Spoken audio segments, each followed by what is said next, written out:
I am sure sports. You know me there, from coast to coast representing. I mean, I say this is righteous representing for Omar. You don't know, come get your sports over here from near and far. Boy. Me say I am sure sports, one thing me sure about. When me say sure, that me not doubt. Come get your sports, get it over here. Come subscribe, repost and share. I am sure sports, one thing me sure about. When me say sure, that me not doubt. Come get your sports, get it over here. Come subscribe, repost and share. If me not sure, that me not say it. Know who score, that me not say it. Never know no game play, that me not say it. If me never see no game, me no know who play. For your sports news, better come over here so. For your soccer news, then come over here so. If you don't love sports, still come over here so. For the day done, you a go love over here so.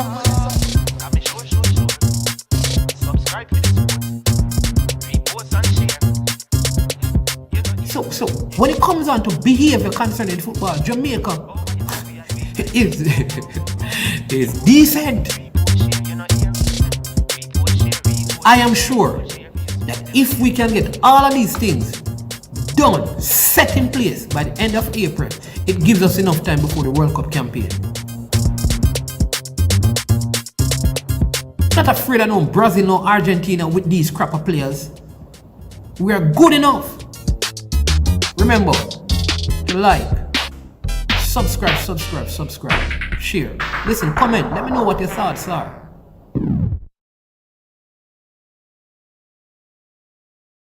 Jamaican herbs and spices add delicious, bold flavor to your next grilling experience. Flavoring sauce, a marinade, basting, condiment, or topping. Trick Nick Jerk Barbecue Sauce.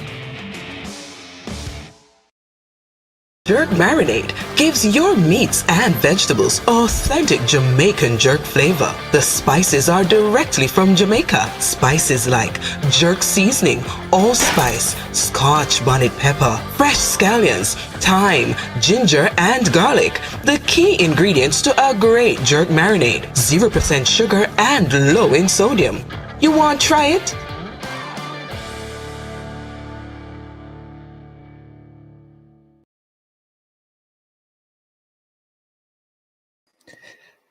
Good afternoon, and welcome to I Am Sure Sports. I'm your host, Manins Man. And again, we have a big one lined up for you today. We're going to talk some JPL football. That's the Jamaica Premier League. But we're also going to give you some updates on some female football. You know, it is a season for that now as our young ladies, our young women get prepared for their World Cup qualifying campaign that kicks off next week, Thursday, at the office here in Jamaica. They will be going up against Bermuda on the 17th before moving over to Grenada to challenge the host in their second game. They then return in April for the next set of games, where they will go up against the Cayman Islands and the Dominica Republic. And so we're going to get into a little bit of that and talk about it and share with you some information that we have received concerning the game on the 17th. We also will be having some very special guests who will be coming on the show today, discussing the happenings in the JPL over this weekend. All right, so hope you're ready for a good show. Jump on. Let me know that you're hearing clearly and you are seeing clearly. That's very important. We want to make sure that not the quality of the content alone is great, but also the production itself is great as we continue to improve what we do here at I Am Sure Sports. Want to say a big thank you to the sponsors of this video. Prestige Finance, lending a helping hand when you need it most. And so you can call them at 876-884-7390. That's Prestige Finance. If you need a loan of up to 100,000 Jamaican dollars Yes, speak to Prestige Finance. Call them, let them know that you heard about them from I Am Sure Sports. And here's what will happen. Same day processing, no processing fee, 0 to 4% interest rate. Prestige Finance. Also, a big thank you to Launch Legacy. Launch Legacy. Handle risk, seek legacy. And so, for all your personal insurance needs in Canada and the USA, visit them at launchlegacy.com or call or text 647 989 0782. It is time for you to get your money to start working for you, because the day is coming when you can't work for money anymore. Launch Legacy is also having a webinar on our platform this Thursday evening at 7 p.m. You don't want to miss that. You'll be able to learn about a whole host of financial products that you can get as you prepare for retirement. Yes, that day is coming, people. It is. Also, big up Trick Nick. Trick Nick is a Jamaican owned and operated company. Yes. Out of Canada is where they operate, and they use authentic Jamaican herbs and spices to make all their products. Visit them today at tricknick.com, and trust me, you will be able to purchase some of the wonderful products they have there, and I know that you will enjoy the products that they have on sale there at Trick Nick. All right. So let's get into a little bit of discussion. Let me share with you some information that I have gathered recently as it relates. Firstly, let's pause and say thank you to all the persons who are watching the video at this time. Thank you so much for, again, tuning in and supporting the work that we're doing here at I Am Sure Sports. It's always good to have you on. And once you come on to the live stream, we ask you to hit the like button, subscribe, and share the content, right? That's important. That's your way of supporting and encouraging us in the work that we are doing. We really appreciate it. We love that. We appreciate you, because you could choose to do otherwise, but you're on the platform supporting us, and we're very, very, very, very grateful for that. Every single one of you, you're deeply appreciated. Thank you so much. All right. So it has come to our attention here at I Am Sure Sports. Big up King Jav in the building. Yeah, man. Trick Nick, the boss, indeed. Yes, it has come to our attention that there will be fans allowed into the National Stadium on the 17th of February for the World Cup qualifying game, Jamaica versus Bermuda. And I think that is good news, but it should have been better news, or it could have been better news. And you may be wondering, we asked the fans, we got fans, and now we're asking for more. Why can't we just be satisfied? All right, so let me tell you what is happening on the fan issue.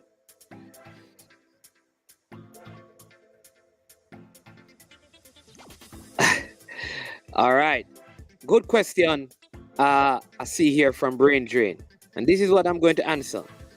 His question is, our suggestion question, there's a question mark at the end of it. Welcome to the chat, Brain, the Calabar man.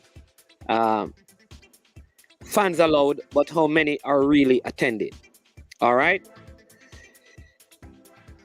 The amount of fans that have been allowed is my issue. 1,500 fans are allowed, vaccinated fans are allowed to attend the game. Let me repeat that. 1,000 up to 140 today. Permission has been granted for 1,500 fans to attend this game. What amount? 1,500.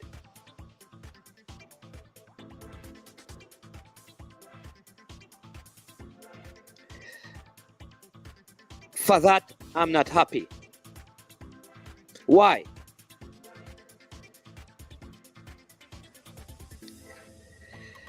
To invite or to allow 1,500 fans, the mechanism that is used to facilitate vaccinated fans, 1,500 fans will not be able to cover the expense. 5,000 fans would not be able to cover the expense. So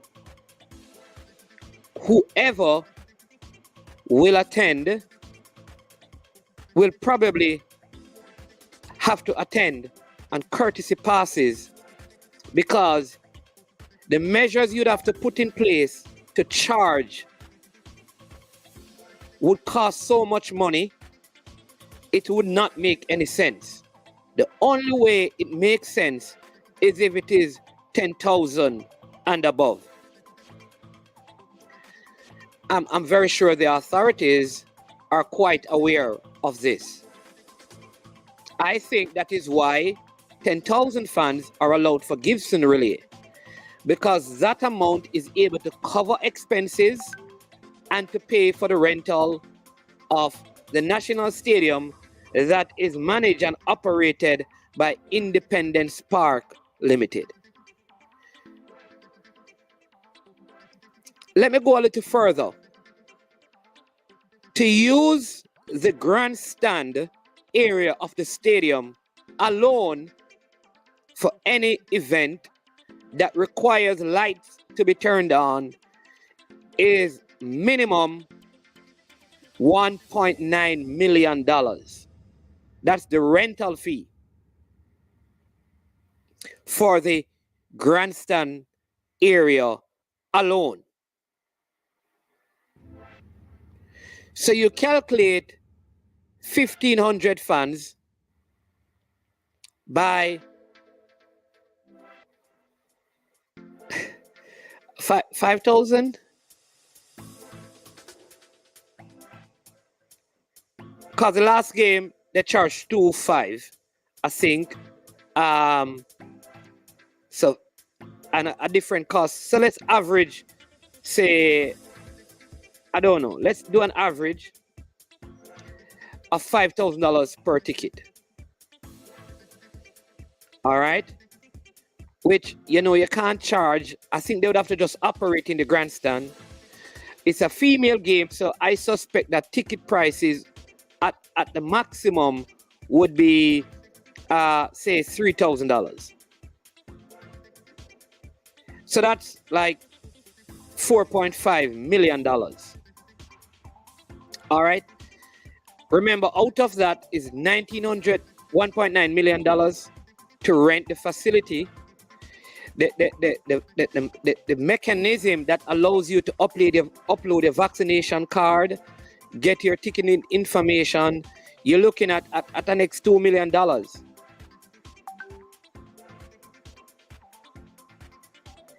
So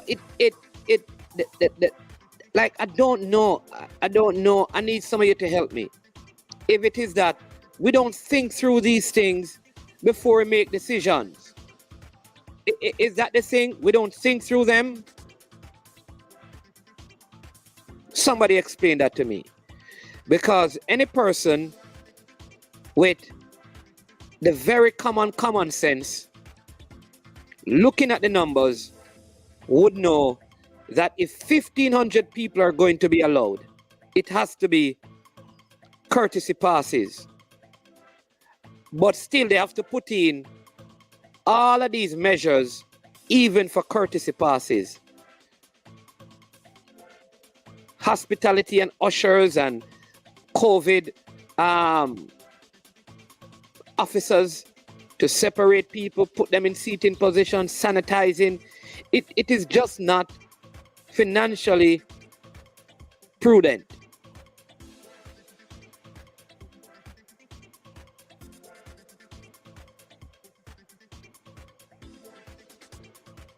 Or am I going too far with this? Is it that I'm supposed to be happy because at least there will be 15? Don't our girls deserve better than this?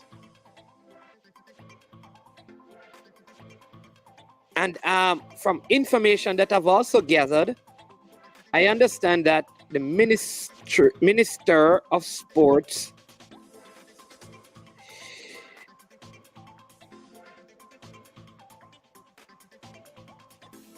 is a big supporter of the female program. I hope that there is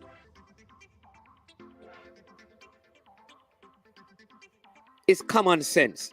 Like at least somebody need to sit down and do the calculation to see what amount of fans we would need in the stadium to at least break even. Because at this point, it can't be about making huge profits. It's about being in there to encourage our young ladies. That's the key. Encouraging our young ladies. All right? Is 1,500 enough? Maybe. But honestly, if we can have 10,000 for Gibson Relay, I think we can have 10,000. At least make it, maybe we won't have 10,000. But the young ladies could assume that you don't even think they are worthy of 5,000 fans or 10,000.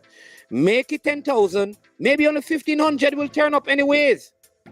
And if you're the government and that happens, you cannot become a scapegoat to whatever problems will arise. Let me take some of your comments. Duckland says, I swear he was going to ditch. All right. This is even worse than the no fans. All right.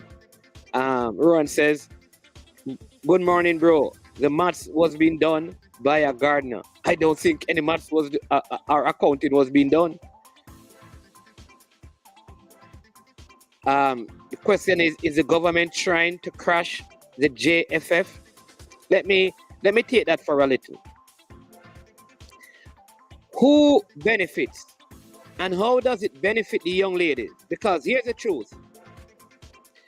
When you're hard, people dig in many times. So all the federation has to do, if they believe that they are being rigorously fought to be kicked out, is to dig in even deeper until their time ends and they go to the poll. But no, and in that case, no one would benefit.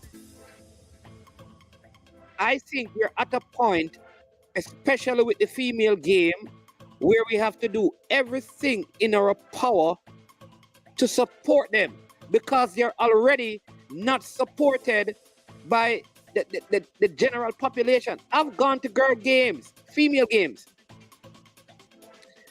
right? I think we should say vaccinated fans, 10,000, because maybe they won't get 10,000, but to say 500, I think that is a slap in the face to these high quality professional young ladies who are playing all across, young women playing all across Europe in top leagues. Are you saying 10,000 or none? I am saying that financially, if it, you see, here's what I'm saying, brain drain. If it is 10,000, the mechanism for charging can be put in place and they break even. For 1,500, it's a financial loss. Now, if we are saying that the federation has no money, why would they allow it? Why would they charge and suffer loss?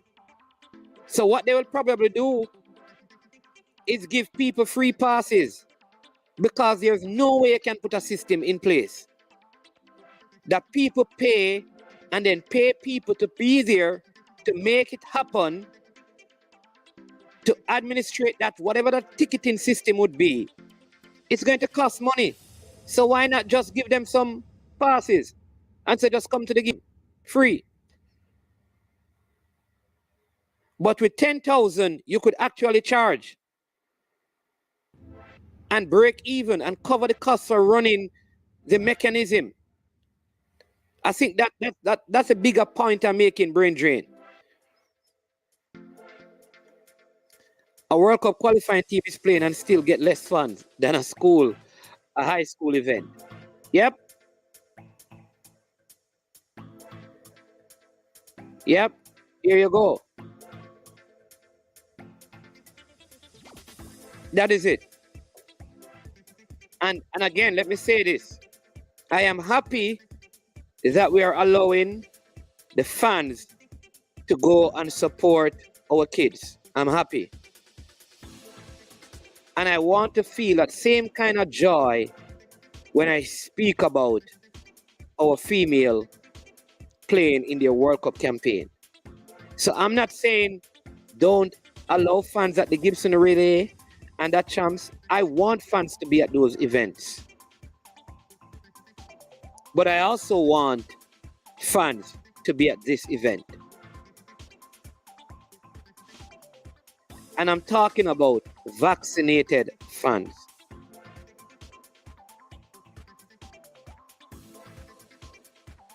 A man is man. Remember that we saw former Minister of Finance on national TV. He couldn't calculate the ATM fee. He's saying one. He came and made. I don't know. I don't understand the back end of that text message, Ron. But man, the local government minister said the meeting with the JFF is 4 p.m. today. Are you sure that figure is final? Well, listen, maybe they are going to change it. Maybe they are going to change it or discuss the protocols. I have not spoken to anybody at the GFF. I got this from sources in ministerial position. And it was, basically it was communicated, listen, progress has been made, 1,500 fans are being allowed. But yeah, maybe there will be change. Let's see. I would hope so. Because if not, it would be a sad day for all female footballers. They need all the support they can get.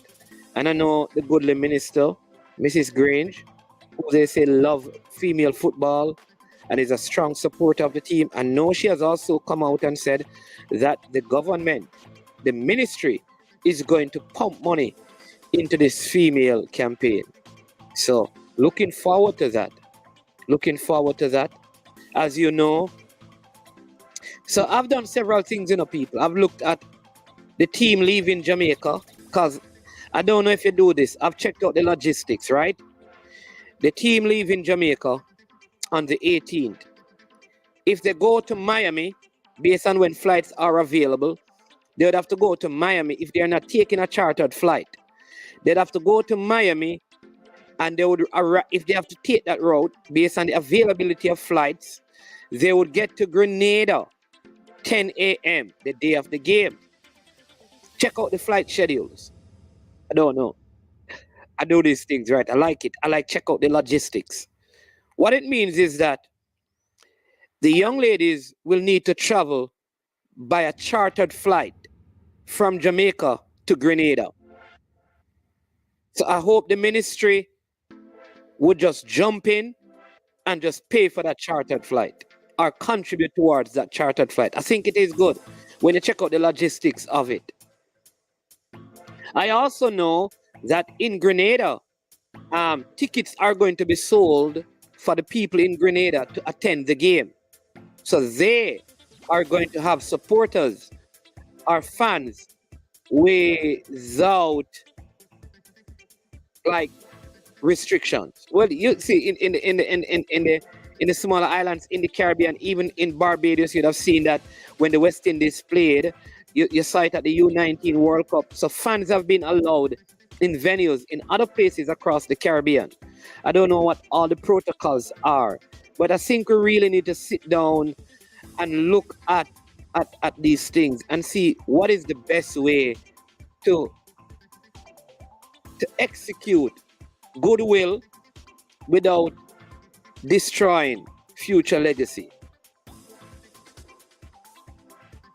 1,500 is a foot in the door approach. The numbers will increase. We have to start somewhere. We might not need to start at the best position all the time. Do you deny? Yeah, so what I'd love is for Coach Vin Blaine and the president of the JFF and other person to sit with the ministers and say, listen, we understand what is happening. The positivity rate, people, is, according to the news today, 13.4%. So it has significantly fallen. So we're in a good place. Vaccination in terms of the fully vaccinated is 27,000 somewhere there. All right. So given those things, there may be a way that there will be discussions and dialogues to up the numbers. And I know that Mr. Mackenzie has come under some level of pressure and he has sought to clarify some things. So I hope that good sense will prevail.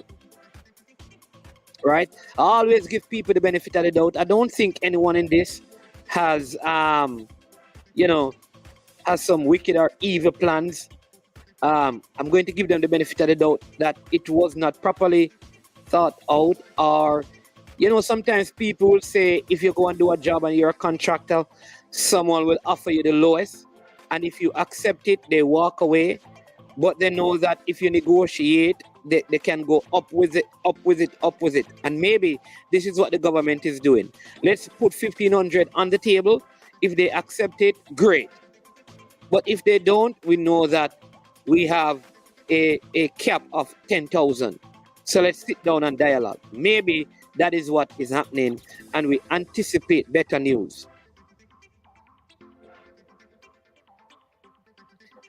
I told you yesterday that people need to be held accountable, and without accountability, there will be no change. Yes, true. If I am the JFF president and got this offer from the government, I'm refusing it. This is the thing though, because what Brain Drain is saying is that take it and move from there. But you're saying, Duclan, you would. I would negotiate. I think like there's always an open door for dialogue.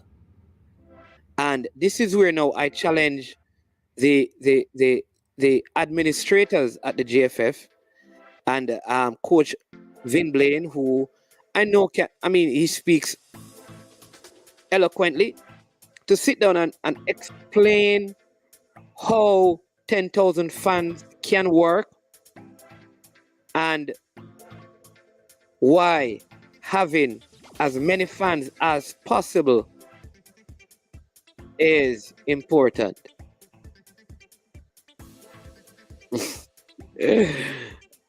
Eddie Vision, blessings, man. I thought you said that you were going to change. the color of your thing. You probably need to add 2 colors or 3. I don't know. The JFF need lawyers to sodas on their behalf, to speak on their behalf, to yeah. You know, sometimes bringing in an attorney in a situation like this could muddy the waters. I think all you need is a clearly outlined plan. So if I were the GFF, I would, in my meeting with Mr. Mackenzie, I would say, listen, I really appreciate, you know, the 1500. I really appreciate you opening the door, coming from where we are coming from, where no fans are allowed. I think this is a step in the right direction. I would then say, can you explain to us the reason behind the decision to allow only 1500? All right. Then I would then present to him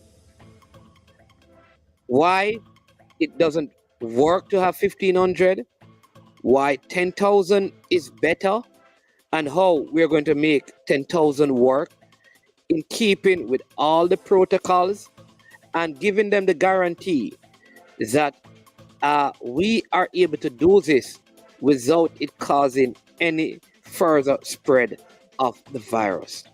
I think that is the approach that the JFF needs to take. And that's the approach that I would take. I think also, all right, the former Minister of Finance could not calculate the ATM fees from the bank. It is $10, no, not 100. Excuse me. So 10,000. Everyone who is vaccinated should be allowed to attend. Okay, I get you now, Rowan. All right. Hey, Sir Robinson, bless up, man. Good to have you. If that is the strategy of the government is using, it is not a good approach because it gives the impression that they have not even given it much thought. You know that? That's a good one. That's a good one. That's a good one. That's a good one. Yeah, they haven't thought it out. Or maybe it is their negotiation skills that they're using. You know? But what is further, I think what some of us are missing, you know, in all of this is the JPL, for example, and they have been trying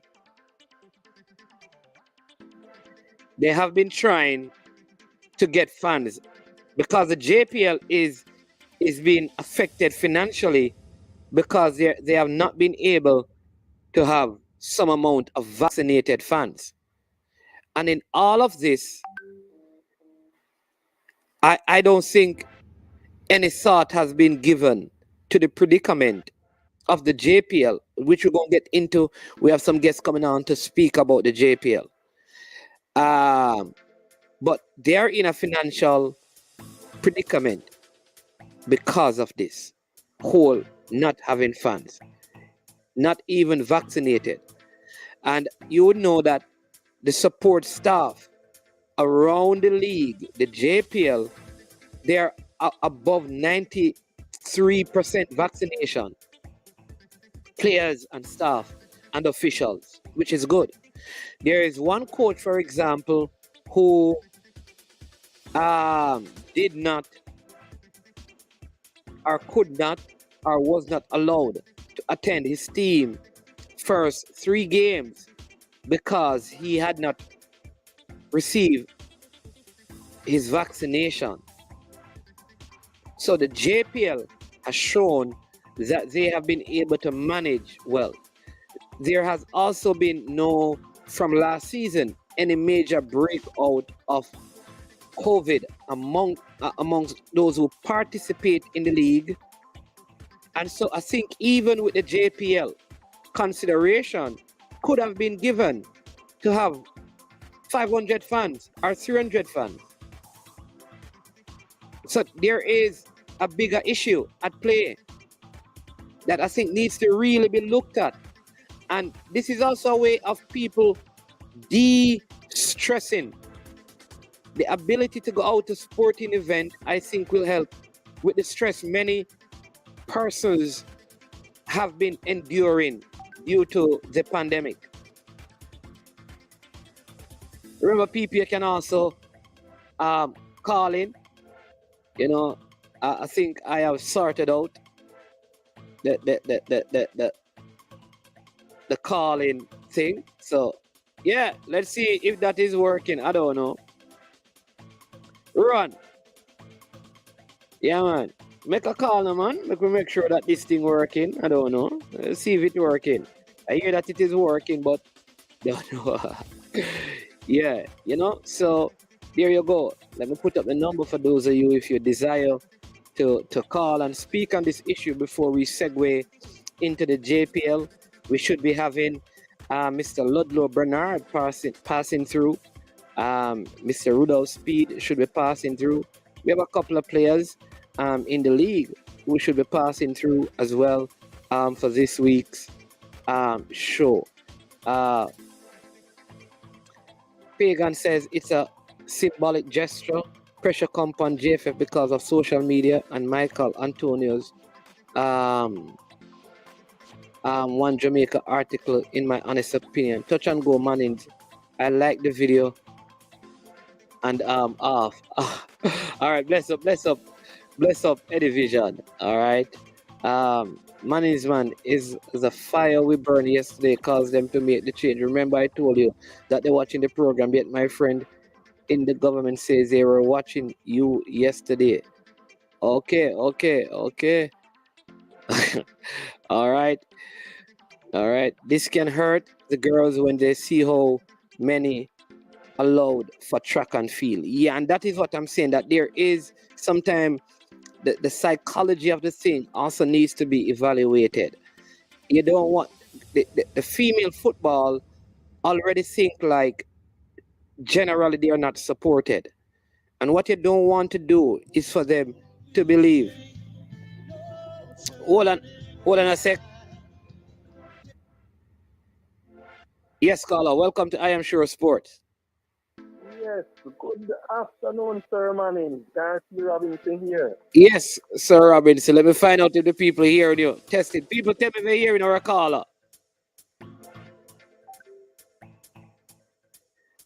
All right. You can go ahead, man. What say you, Sir Robinson?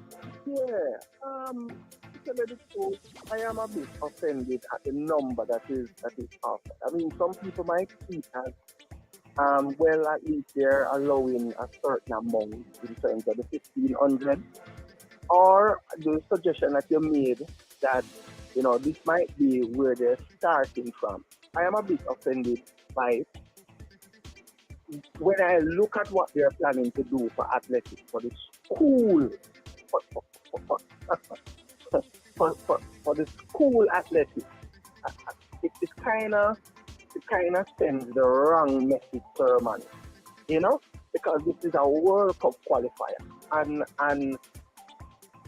allowing 10,000 for that and suggesting 1,500 for this, it will leave a bad taste in the girls' mouth, to give them an idea of what the government thinks about them.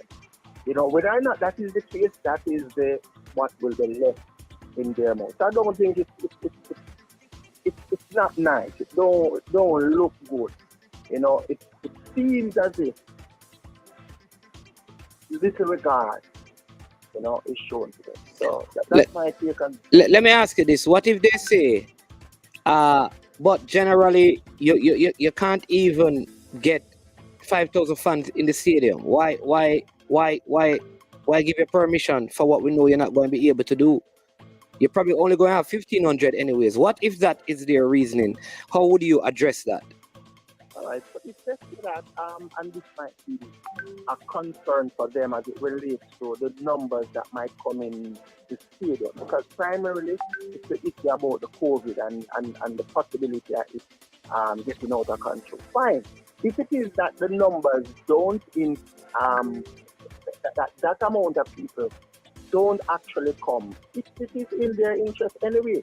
But if if that is offered, it does something to the ladies. It does something to the nation. Psychologically, it tells us that, hey, you're really giving us this support. You're really thinking about us like this. Whether or not that number actually is able to go there on the day. So the picture, the message that it sends is more than just the actual turning up on the day. So I'm thinking about the message that this sends, just comparing the two offers. Don't look good. Okay, I see what you mean. So your point is, do the 10,000 and don't care about how many will attend. Yeah, man. If 5 attend, then fine. If 5 attend, listen, the government cannot make people come to the state. It could be that the nation decide that I don't think them going anywhere, and I think them going to feel just like the boys. I don't think, and whatever opinion they might have, and they don't turn up, fine. But let it not be seen as a disregard or, Yeah. Yeah, man. Thank you so much for your call, Sir Robinson. Yeah, man. Much respect. All right. Thank you. All right. Very good thought there. Let me just put up this comment from Near Sovereign. All right. We have a next call coming in. Hold on a sec. Let's take this one. Yes, caller. Good afternoon. Welcome to I Am Sure Sports. Yeah, nothing's not going to stay too long because I'm trying to go take care of some. But one of the things. Yeah, man, caller, you can tell us your name or where you're calling from. Kirk, I'm actually from New York, but I'm in Jamaica right now. All right, then. Yeah, man, go ahead, man. Thanks, Kirk. Well, yeah, man, my thing is this, brother. I hear people talk, we can't continue by an excuse for the government, brother. We cannot do that. And this is how women are like. The whole of we are football fans, when we are football fans, reggae boy fans, reggae girl fans.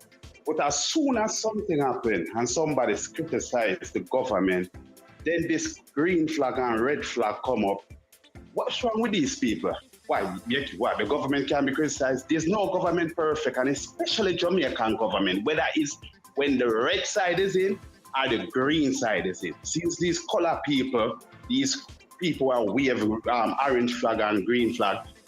Right now, the government feel the reggae boys because you can't come, Desmond McKenzie can, or anybody else can come and say, well, the fans don't come. Oh, brother, I play football, I play football for me, a liquor boy, cold manic up everything. Brother, fans don't mean anything in football.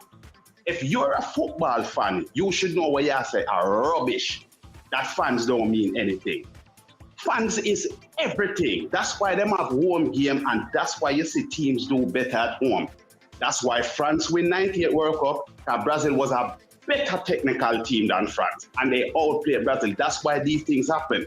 So you can't come with that. And all these politician people, if you stop this thing, as something happen, as somebody try to criticize the government, me a labor, or whether it's a PNP government, me a PNP, brother, I want to stop it. Them feel them on them. Yes, the JFF they got to hold their part where they feel them on them. Yes, the players got to hold their part. Yes, the two coaches, Tapa and Paula, are falling part, but the government also have to hold their part in what they did. And they if this and if that, brother, if you said 5,000 fans and 5,000 fans don't show up, like the caller previously to me said, so that's it. But no, like they said, all right, 1,500 because we don't think 500 will show up. The reggae girls, if you go by what CONCACAF ranked them, they should be in the World Cup. But ranking, as you know, and I know, ranking don't say everything. You have to play the game on the field. But don't come and say, well, they give 1,500 because them think nobody gonna show up. Brother, it looked terrible, brother. As the man said before me, brother, the optics look terrible, brother. Only the United States home game them pay 500 in a man's man. I want you listen me, brother. 5,000. 5,000. That's what I'm saying. Only the United States home game will get 5,000, brother. I'm not one for conspiracy theory, brother. But only the United States game will get 5,000. Remember now, if you're looking at the stadium, and probably you was there because I was watching the match. There was United States fans in the stadium. There was a lot of United States fans in the stadium. Brother, they need to stop playing with people with. That's why I don't like politics, brother. I never voted. I know the reason why I don't vote it because I don't trust none of them. I'm a Jamaican and I'm for the Jamaican people, and I wish the Jamaican people will stop put politics before them. These people, especially the people in the ghetto, because when I get up an election I go on and I come on the Jamaica and the uptown, you don't see nobody care about no green flag and orange flag. As soon as you pass Crossroad, that's when you see green flag and orange flag and wave. The people who need the government to help them the most are them getting at them thing. And we need to stop it. They feel the Jamaica team, and I hope they don't feel the Reggae girls, brother. I hope they don't feel the Reggae girls, because the Reggae girls, they are very talented. They got a good team, and I hope they don't feel them and put track and field. I want you to put everything to the front. Put track and field to the front, put football to the front. We now go talk about take one and this and that. So nobody come and talk about track and field shouldn't come before football. None shouldn't come before the other. Brother, that's my take here, sir. Yeah, man. All right. Respect, Kirk from New York in Jamaica. Bless up, man. Take care. Yeah, man. Thanks for the call and thanks for the support in the channel. Yeah, man. Big up. All right. Neo Sovereign says the government position has always been arbitrary, capricious, and unscientific in terms of administrative law. Such conduct is generally unlawful. And this is the take from an attorney. And I think as a people, we haven't spent enough time checking out the legal aspect of things to see what are some of our fundamental rights, and then speak on that collectively as a nation. I think we are very, especially anything that touches on politics, and like in this case, leadership, where if you're for the person, you can't be objective. If you're against the person, you can't be objective. And I think that has for too long divided us, that we lose our objectivity depending on which side of the fence we sit on. And that is why a lot of these things have continued in our society, and you see it now playing out in sport. Neo goes on and says the difference in treatment of the JFF and the other applicants' files in the face of fairness. Taking the government treatment and being grateful forever ruins JFF bargaining position. Well, good point as well. What I want to know is, I'd love for someone, and I think like it's okay for, I don't have a problem with, like I said, I don't have a problem with the fans being at Gibson Relay. Let them be there. Let them be at champs. Our young people deserve that. Track and field has been a shining light. I don't have a problem with that. The problem I have is, what is the difference with the female football team or the JPL or the national senior men's team? That is what I want to find out. Let me go a little further. And I don't know, maybe someone can help me with this. Is horse racing a sport, or is it a recreational activity? Is it considered a sport in terms of global sports, or is it more a recreational kind of event that people bet on? Yeah. If all else fails, JFF could file a Madamus to let the government show cause why that number has been offered. Otherwise, it is undemocratic. Yeah. What is the reasoning behind the 1,500? I think that is a big question. What is the reasoning? What is the reasoning behind the 1,500? Why that number? Or is it that this is our minimum and we are going to talk and meet with the JFF to move it? But if they accepted the 15, good. But let's give them the minimum that we would want and meet with them and see if they have the capacity to facilitate more. I don't know, but even that kind of thing, I agree with you, Neil. It is not democratic democratic. It don't have the best interest of the main players in it, the fans and the players. Pagan says there ought to be more middle ground on the issue. If protocols are followed, I really don't see a problem. And here's what I'm saying. Based on what has happened in the JPL, based on what has happened every time football has been played, including the Manning and the Da Costa Cup, there is no evidence that by having fans at football games affect the COVID numbers. That's what I'm saying, Since the start of the pandemic up to this point, all the evidence have shown that where fans have been allowed, whatever amount at footballing events, it hasn't have impacted the numbers in terms of the pandemic in no way, shape, or form. We have not had a major outbreak because of the sport of football, where it has been allowed and fans have been allowed. Check the JPL. No club has not had to play because they had too many persons testing positive.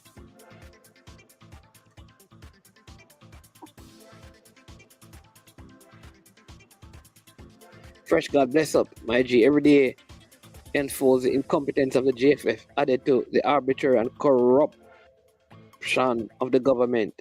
I give thanks. I live overseas. Do not underestimate the voice of the YouTubers. Keep up the good work. All right. Nothing to do with conspiracy, my brother. It is as clear as day. Yeah, man. Truly don't want this to become football versus track and field. Yeah, I think we have clearly established that. Like I said, I have no problems with fans going to the track. I think it is important, especially because we'll be hosting the Carifta games. We need to start having test runs. So fine. But why can't 500 or 300 fans be allowed at a JPL game? Vaccinated fans. What harm is there? It's outdoors. It's outdoors. Like, these are the questions I don't think are being asked of our leaders who are accountable to the people. So that's some news on the girls. We're going to jump into some JPL news about now to share with you what is happening in the local league. It's going to be good. So in the meantime, please hit the like button. People, hit the like button. Come on. That's how you support the channel, If you're not hitting the like button, you have to do super chat and super stickers. That's your choice. What do you prefer to do? I advise you, take the cheaper option. The free option is hit the like button. All right, that's the free option, right? Because super chat, you have to contribute financially, right? So hit the like button and sing. But the JPL continued over the weekend. We had games on Saturday, Sunday, and yesterday on Monday. I must say that if you have not been watching the JPL, you need to. The quality, you will have bad games, but the overall quality of play has significantly improved.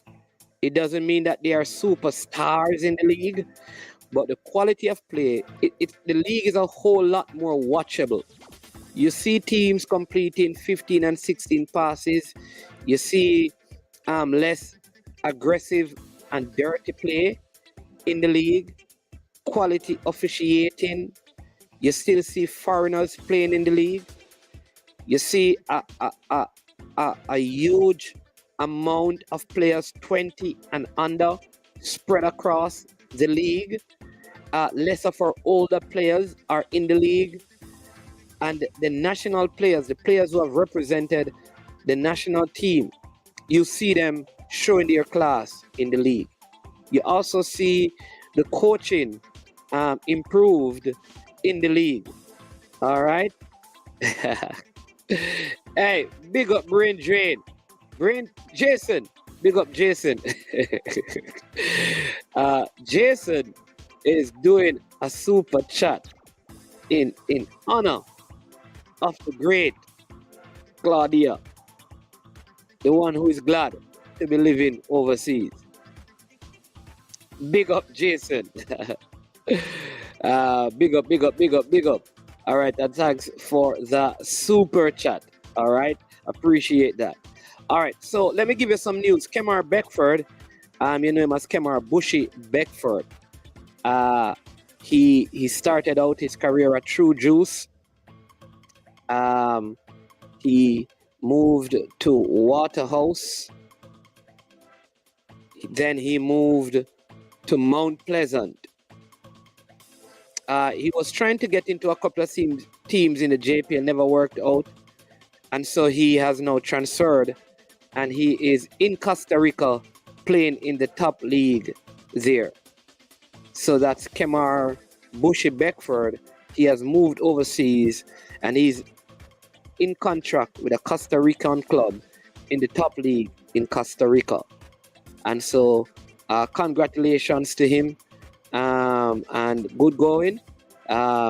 If you're watching Kemar Beckford, listen, keep working hard, keep playing well.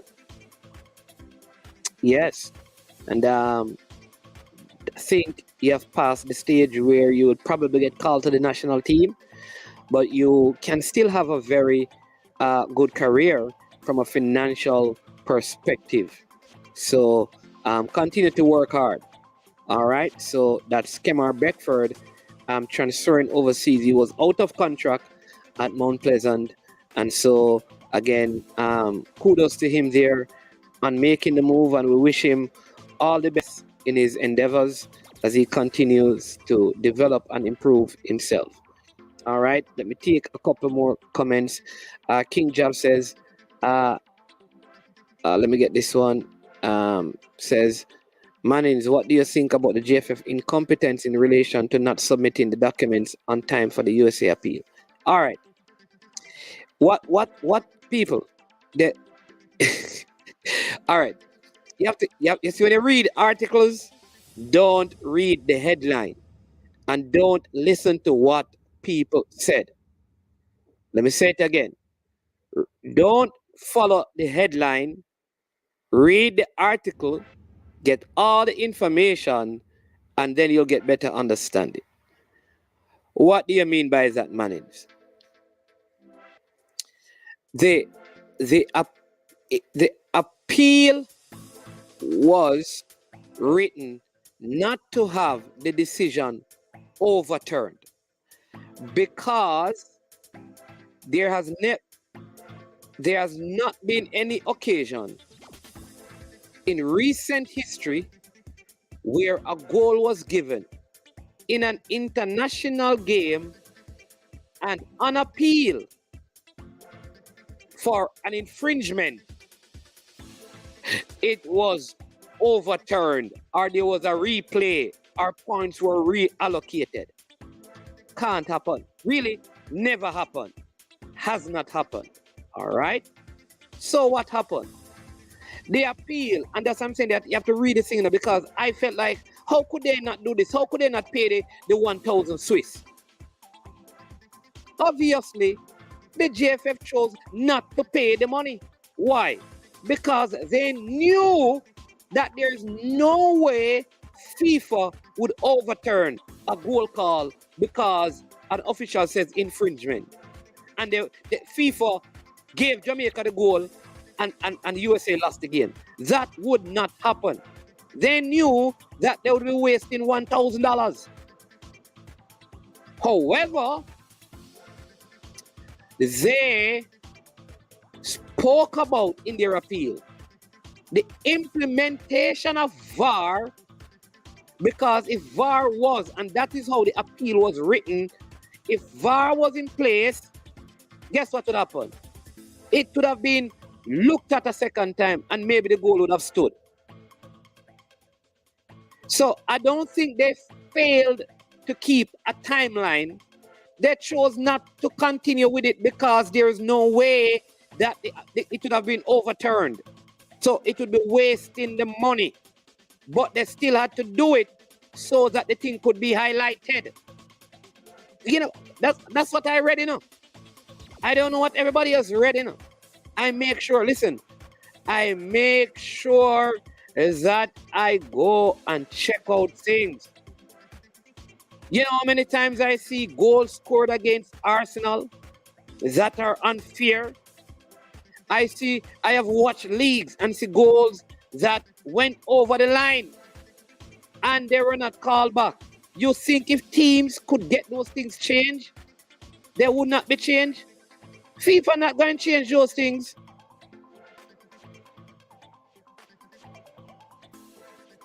They're not going to change those things. It would have been a waste of money. No, Claudia, I'm not saying it is because of it is the USA. I am saying to you, people, again, think about it. Have you ever seen FIFA change a goal decision since you've been watching football at the international level, at the club level? Haven't you watched the World Cup and see goals given that there are fouls? World Cup in major games and stuff, and they were not changed by FIFA. You really think Jamaica could get? In fact, let me tell you this. Check the FIFA stuff. FIFA operates on merit. So even the Costa Rica thing, even if Jamaica were to appeal it and win the appeal, the points would still remain with Costa Rica. They would be fined financially and put on probation. But FIFA ain't giving Jamaica no points. The instances of that happening are very far in between.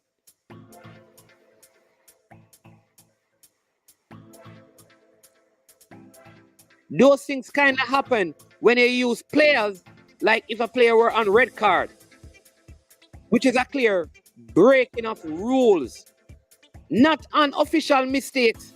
You know what to do to that referees? So, common sense tells me that the JFF know that they'll be giving 1,000 Swiss dollars away. And them say, just tell them they know what go on here, sir.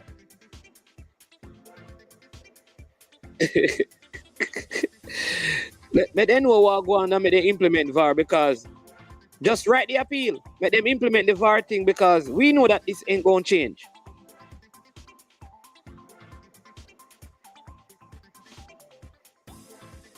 People, don't you agree? That don't make a whole lot of sense. All right, I see. I am sure sports. What happened? I heard that there was some problems with the official for this game, and that is why. But we have someone from the JPL. This is Mr. Paul Christie from Dunby Holden, the team who they won yesterday, rebounding from a defeat that they had the week before, having had a player red carded. Are you hearing me, Mr. Christie?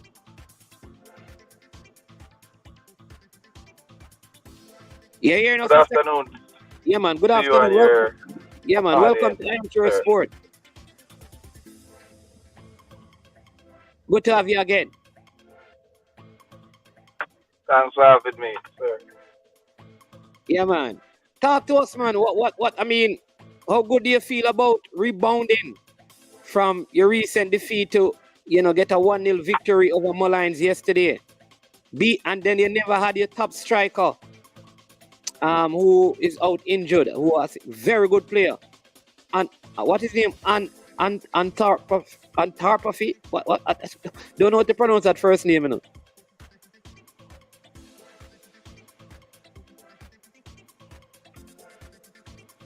Well,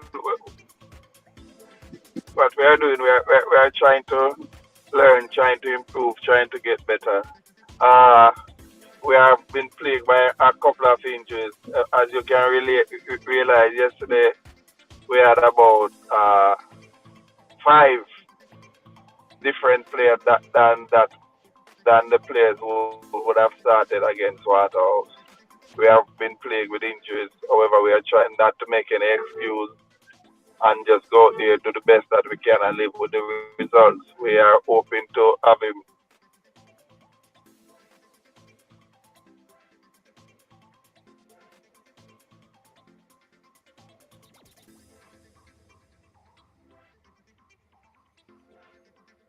All right, I think we're having some challenges with the connection with Mr. Paul Christie. He is a manager for the Dunby Holden Football Club. So once he comes back on, we will we'll bring him on to the show for him to finish what he was saying. Yeah. So to respond again to Fresh God, there was an issue with officials, and that was the reason why that game was not played. All right. Sorry, we lost you for a minute there, Mr. Christie. Yeah. What's the name of the player? Can you tell us the player's name? Because I keep forgetting his name. Atafarai Bygrave. Bygrave, yeah, man. Yeah. Heard that he played in Antigua as well. And he played in Antigua for some point. He played in Antigua for some point of his career.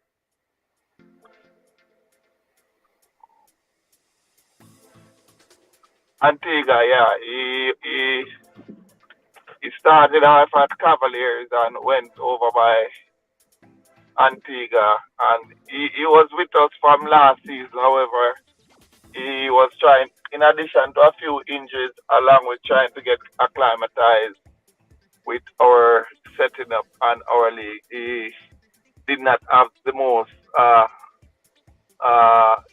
efficient and he has been with us for 3 seasons now. He's trying to come out of his own for last season, but quality player. We will be hearing a lot about him.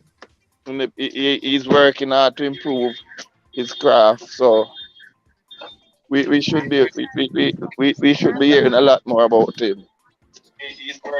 Because he's actually harboring thoughts of playing on Sunday. So he has recovered somewhat and should be available on Sunday. So, yeah.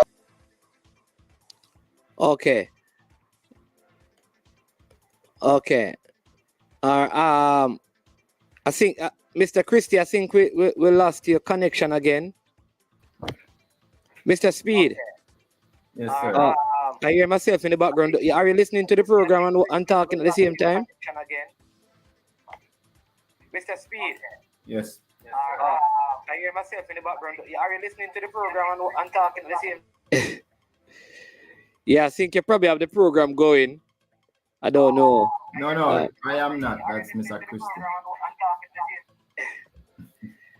Yeah, I think you probably have the program going. I don't know. No, I am not. Yeah, I think you probably have the program going. Hold on, people. Let's see if we can sort out this feedback that we're having right here. Yes. All right, let me see if I can get them. Mr. Christie, you hearing me? I'm not hearing. I don't know what happened. You're not hearing? All right, Mr. Speed. Yes, I'm hearing you. You hearing me? Yes. I'm not hearing. I don't know what happened. I am hearing You're you. not hearing? I am hearing All you. right, Mr. Speed. Yes, I am hearing you. Yes, I'm hearing. You hearing me? Yes.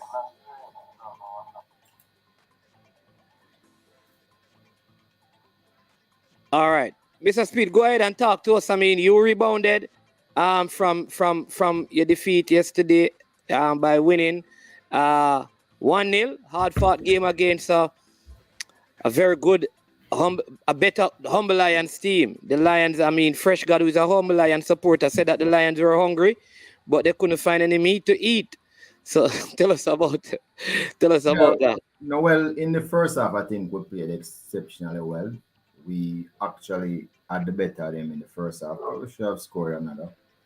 But in the second half, as they say, it's a game of 2 halves. They came out and they hugged 51% of the possession in the second half. And it was just great defensive work by us that we were able to keep them out. But they really played well in the second half. I thought we get a goal on the counter attack, but I mean, they pressed us to the limit. Man of the match, goalkeeping by our goalkeeper, and I would say man of the match performances by our defense really stood up to keep them at bay. But they are a much improved team, and they're going. I'm happy that we were able to get the 3 points from them. A lot of team is gonna feel it from Homeland going forward. And the goalkeeper is a St. Lucian international, right? Correct. What was the age group? What was the average age of your team yesterday? The oldest player on the field, the oldest player in the squad was 23-year-old Gadal Irvin who came on. That's the oldest player, I mean, in the squad on the day. The oldest player that started was 22. We had that age is probably under 20 yesterday. I didn't work it out, but the age is probably under 20 around. Yeah. Crazy our TVC, I must tell her that Cavaliers play too slow. Well, that's true. What is happening is you don't believe your eyes though, right? That's what your eyes see. But when we attack, we're one of the fastest team when we attack. But what happened is that we're in a rebuilding stage. We rebuilt the team last year and won the title. And we're rebuilding again because we don't have Doc Silly, we don't have Kamai Simpson, we didn't have Nico Shea Moore, we didn't have Maxwell, we didn't have Jedin White, we didn't have two-time red card man, Brian English. So once we build a team in the preseason and then we lose all of these players, I mean, it's a whole rebuilding process again. So, yeah, we have to take it slowly. Okay, a lot of people have been saying that the league itself has been looking a whole lot better in terms of quality of play. I know that Mr. Chris, let me just allow Mr. Chris because he was making a point and he got interrupted. So go ahead, Sir Christie. Because you were talking about your Dumby Holland team and your striker and him, being a former Cavalier player, getting acclimatized to the league, having injuries and should be coming back. So before Mr. Christie go, him owe me for that player because I transferred the player to Antigua to play some football. And then when him come back, him just end up a Dumby Holland. I just don't understand. I didn't charge any money for him to go to Antigua. Mr. Christie owe me some money, but the host won't get involved in that. You two can work that out. We just here to ask questions. As I always said, Mr. Speed is my very good friend. Whenever I see his number, call me. I'm always ready and available to have a discussion with him.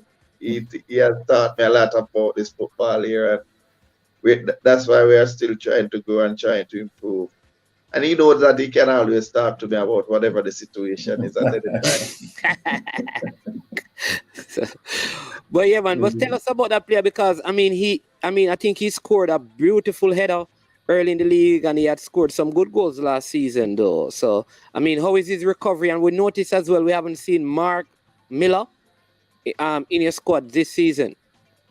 Well, Mark Miller is still overseas. Mr. Bygrave, he's working with the physio and the masseurs trying to recover in time for Sunday's game. That Titanic clash against your favorite and number one team, that blue team that you're wearing there. We're talking Portmore? No, is that a Portmore jersey or is a Mount Pleasant jersey? It appears if it's a Mount Pleasant jersey to me. No. No, it's not Mount Pleasant, it's actually Charlotte Soccer Academy. But, we in Center, so we said, so you played Mount Pleasant? Yes, we host Mount Pleasant at 1 p.m. on Sunday. And we're a little bit short-staffed, but I'm not going to sit here on my show. No excuses. Because listen, we are in it trying to do the very best that we can and live with the results. That's what we are here for. And now, all the talking is finished. We have to go out there, execute, listen to the coach and the coaching staff, and live with the results. And we think we can give a good account of ourselves against Mount Pleasant, and we have our intention to do that on Sunday. So. Yeah, but as someone said, the truth is that your team has been credited to Dumby Hole, and they have been playing some good football. Saying that they have been surprised by your team. But that is true. You have been, I think the league is going to be tougher this season. because I mean the teams are playing even in defeat. The teams are playing good, and I mean the football is good, the coaching is good, and a lot of players are showing their class. Argues well for the league. Well, Yes, don't be rolling. I must Is it? Don't be go ahead, rolling. Mr. Speed. Yeah, don't be rolling. After you have the Galacticos Waterhouse, they have big players in every position, big players sitting on the bench. And you have Mount Pleasant, who was the next best collection. Well, the jury is out. If it's Mount Pleasant or Dunby will have the next best collection of players in Jamaica. So I don't know why this crazy the TV is surprised. Dunby will in Mount Pleasant and Waterhouse have the three best staff in terms of personnel when it comes to who in Jamaica football. So I'm quite rightly they are 1, 2, 3 at the top right now. What say you? What say you? See the man throwing everything on you, taking the pressure off himself. What say you, Mr. Christie? I am, if you remember on our last show, and I told you that I have to show all respect for Mr. There was even a caller was asking why I was showing so much respect to Mr. Speed. Let me explain again.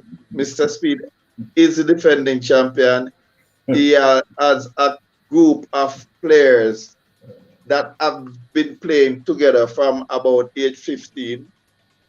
He have the asset of youth, and I don't know what that person was seeing who was saying that.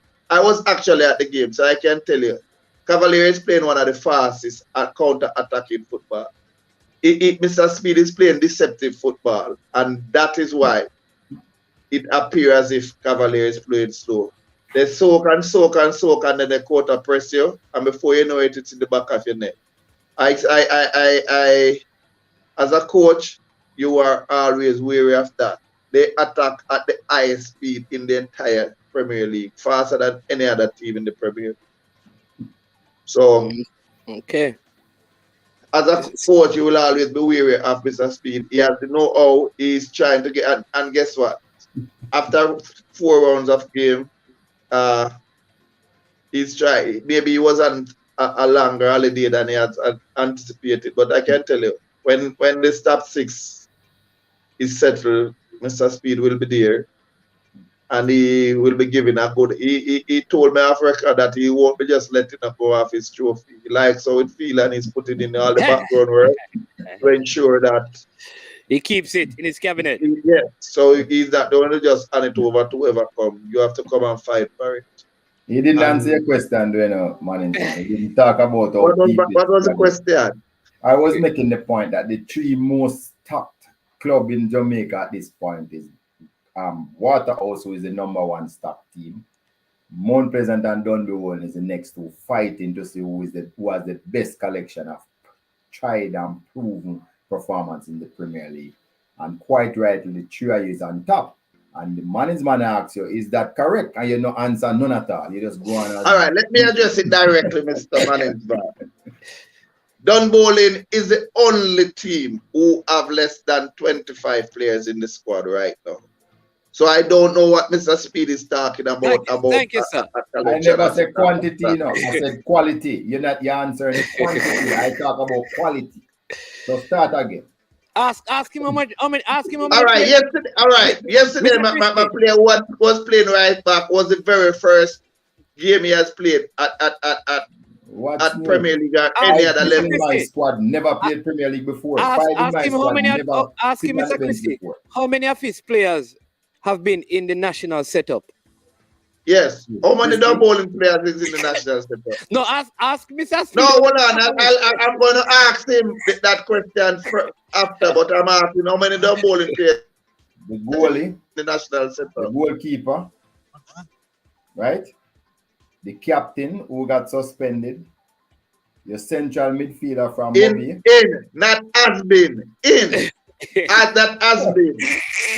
Who is presently in the national team. They are in the pool. And I can help you. Yes, Mr. McCarthy. Yes, Mr. Dyer. Yes, Mr. Ayat has previously been in but I think Mr. Dyer has been the last person who has been looked When you at think at a when you talk national about level. Jaden But when White, we're speaking about presently and present form, Cavalier have Richard about White is 4 not or here. 5 Jaden players White is in the not Jamai here. national team. No, Jamai Jaden White Topic. is not here. Well, a St. Lucian, you see the man big man, he's gonna get a St. Lucian keeper, national keeper. National You know. player, a national player from Jamai, St. Louis. watch it. The man centre back peer, you know, get called for the Yeah. national team. Jamai Topi, Richard King, man of the match performance, you know, against the And mighty arguably Costa Rica, you know. arguably the very best defender at the Premier League level. Right now. And as This, a matter of fact, I was at the, now that we speak of Mr. Richard King, I Yes. was at the game yesterday, and I was saying to someone, it is just so unfortunate that Mr. Richard King will not be credited for this assist. But Mr. King who was the person who made that power run out of the defense and placed it to Mr. Busy Atkinson, and the keeper made the save. yeah. Hence, Mr. Webster scored the goal. But it was all, the impact play was all from Mr. Richard King. Richard King, who is ironically is a central defender. So you see the dynamics in Mr. Speed team. Yeah, but let me get somebody's asking what happened to Siobhan Charlton, aka Ratman. Who is He that? played for any of your clubs? No, not for mine. Okay, all right. No. So Jason, we don't know that person. So let us know.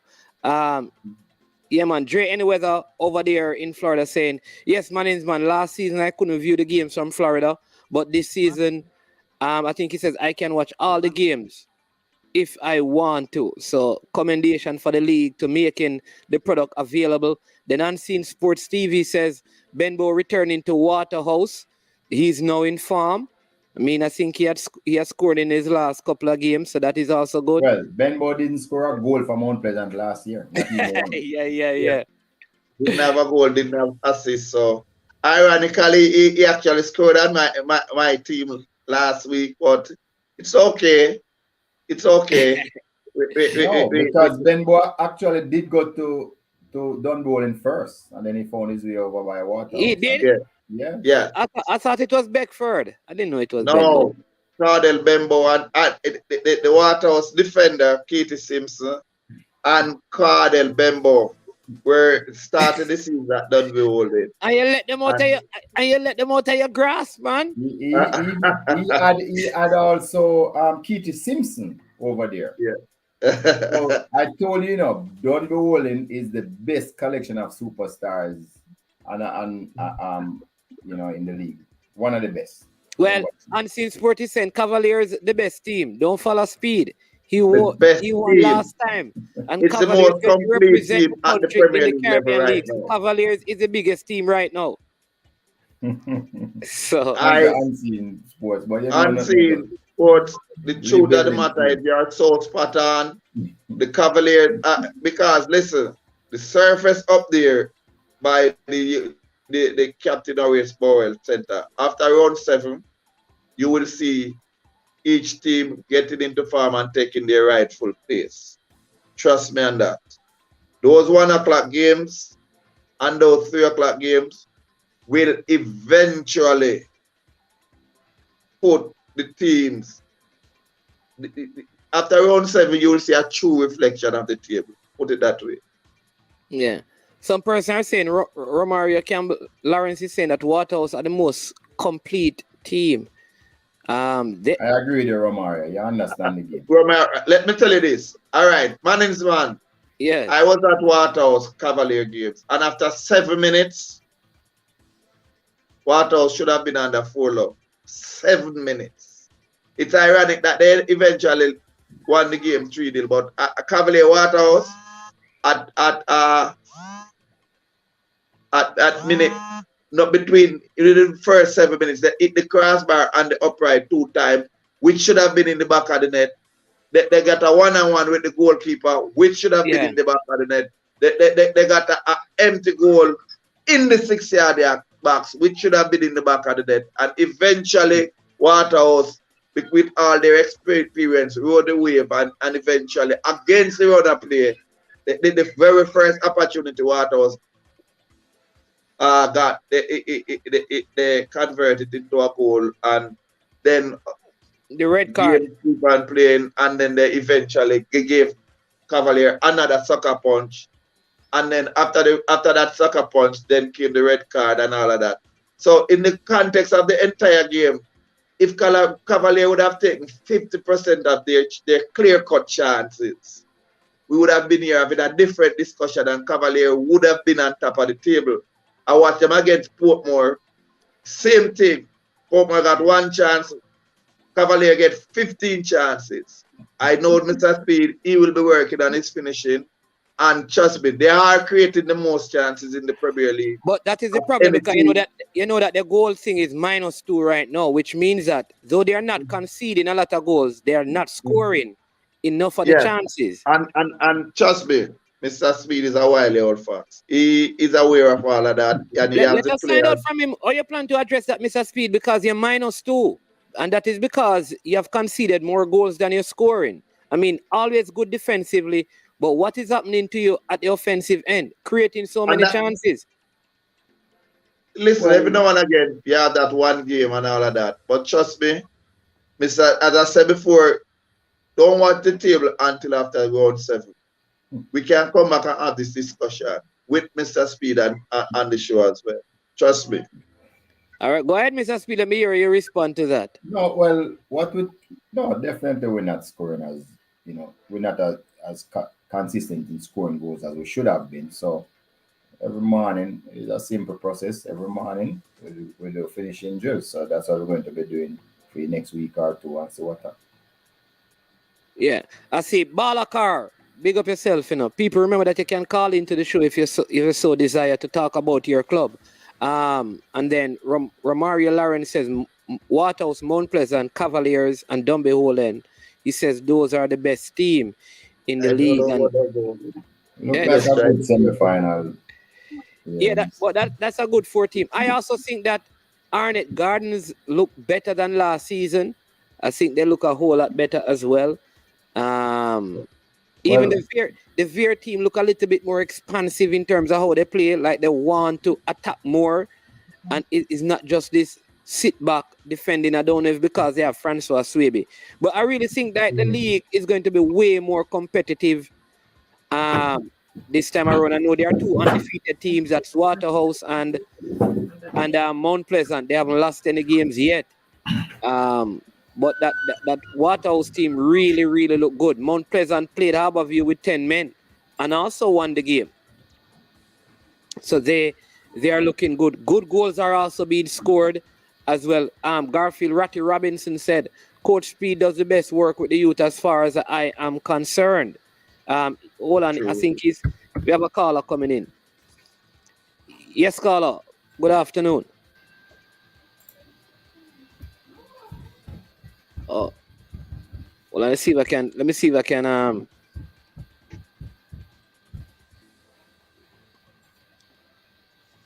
Yes, caller. Yeah, to you and your panel and the listeners. Yeah, that's one last contribution. Hold on a sec. Caller, are you hearing Mr. Speed and? Yes, I'm hearing. All right, go ahead, caller. Yeah.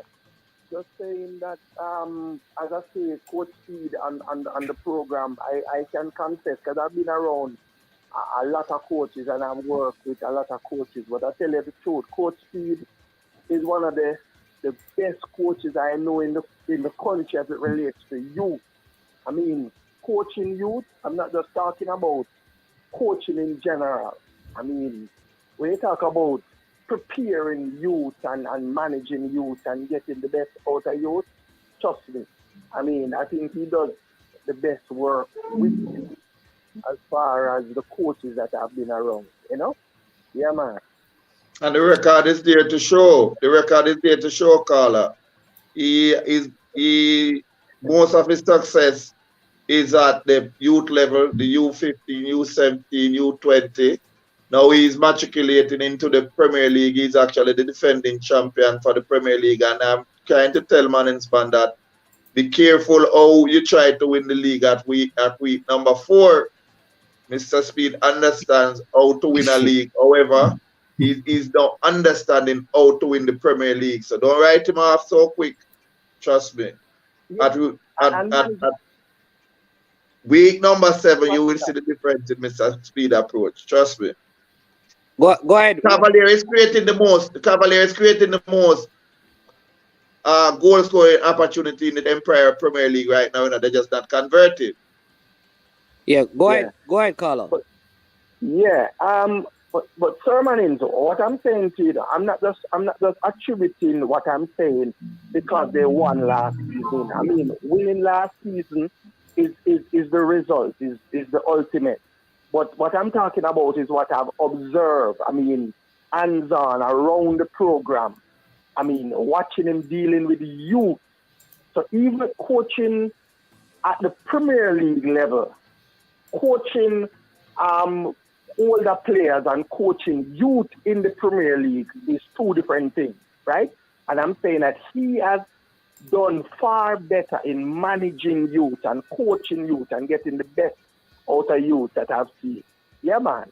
Because I've been around him a long time. This is Garfield Robbins. That's it. Yeah, man. The great Ratty from Camperdown. Bless up, man. Yeah, man. Cool. Yeah, man. Yeah. All right. Speed always a create chance, but him not score. Is an early problem for Cavaliers. Even last year, I think that is Cavaliers' problem, scoring goals. And I think the striker need individual work. That is the Cavalier striker. Chris Wayne says, Mr. Speed, brilliant work to take that young Cavalier team to the title last year. Not every coach could have done that. All right. Dre, any weather, the lone Harborview man in the building. Harborview was unlucky to concede that late goal versus Mount Pleasant. Defensive concentration. Goal wasn't a clean build-up. If you use that in a dream, I'm going to say to you, you are very lucky to have scored that Gardens. Yeah.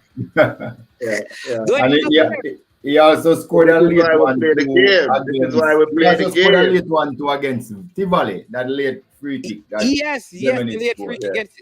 But it was a good goal, you know. That entry pass from the defender, and that header by Staple. Because I tell you this, Staple was embarrassed on the Arnett Gardens goal, you know. I mean, the man cut the man off the field into the billboards. Him go down by the Usain Bolt truck, and he came back. And I mean, over by Augustone. Hold on, we have a caller online. Yes, caller, welcome to the JPL show. Yes, good afternoon, Mr. Speed and the next panelist. Mr. Christie. Good afternoon, Mr. Christie. Alex. My question is a little different from the JPL, but it's according to the youth. We know that the U21 World Cup is coming up, and when will the coach be announced, and when the preparation start for U20 team going to this U20 World Cup?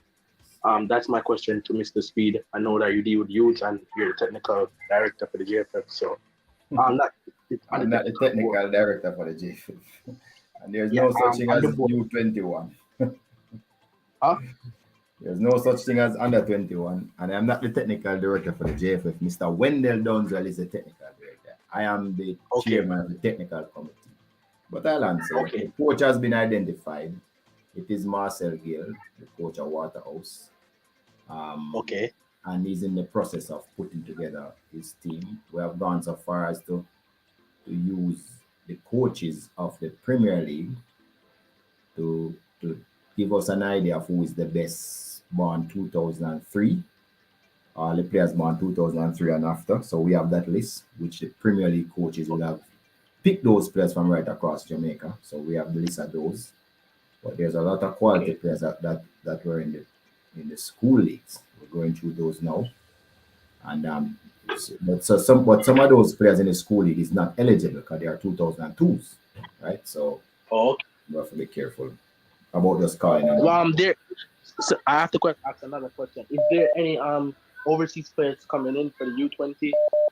Possible one or two of them, or there's space for them.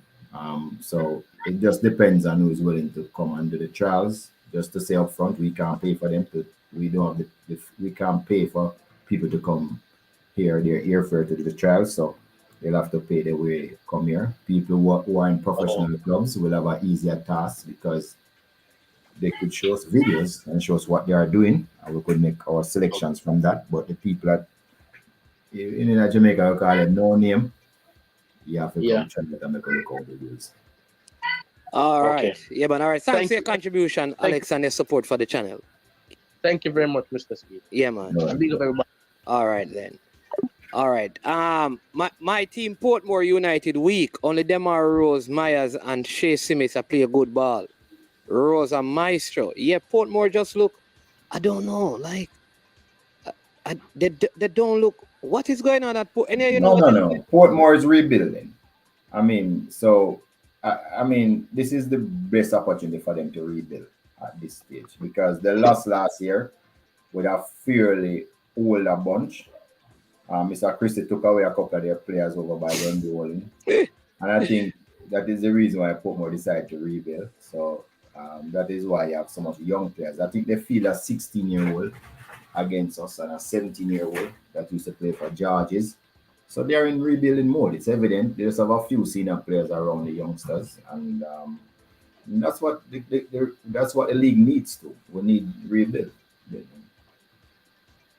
Yeah. Any thoughts on Portmore, Mr. Christie? Because both of you are the St. Catherine teams, you know. Why you have them on them players? Why you them on them team? Let me say this unequivocally.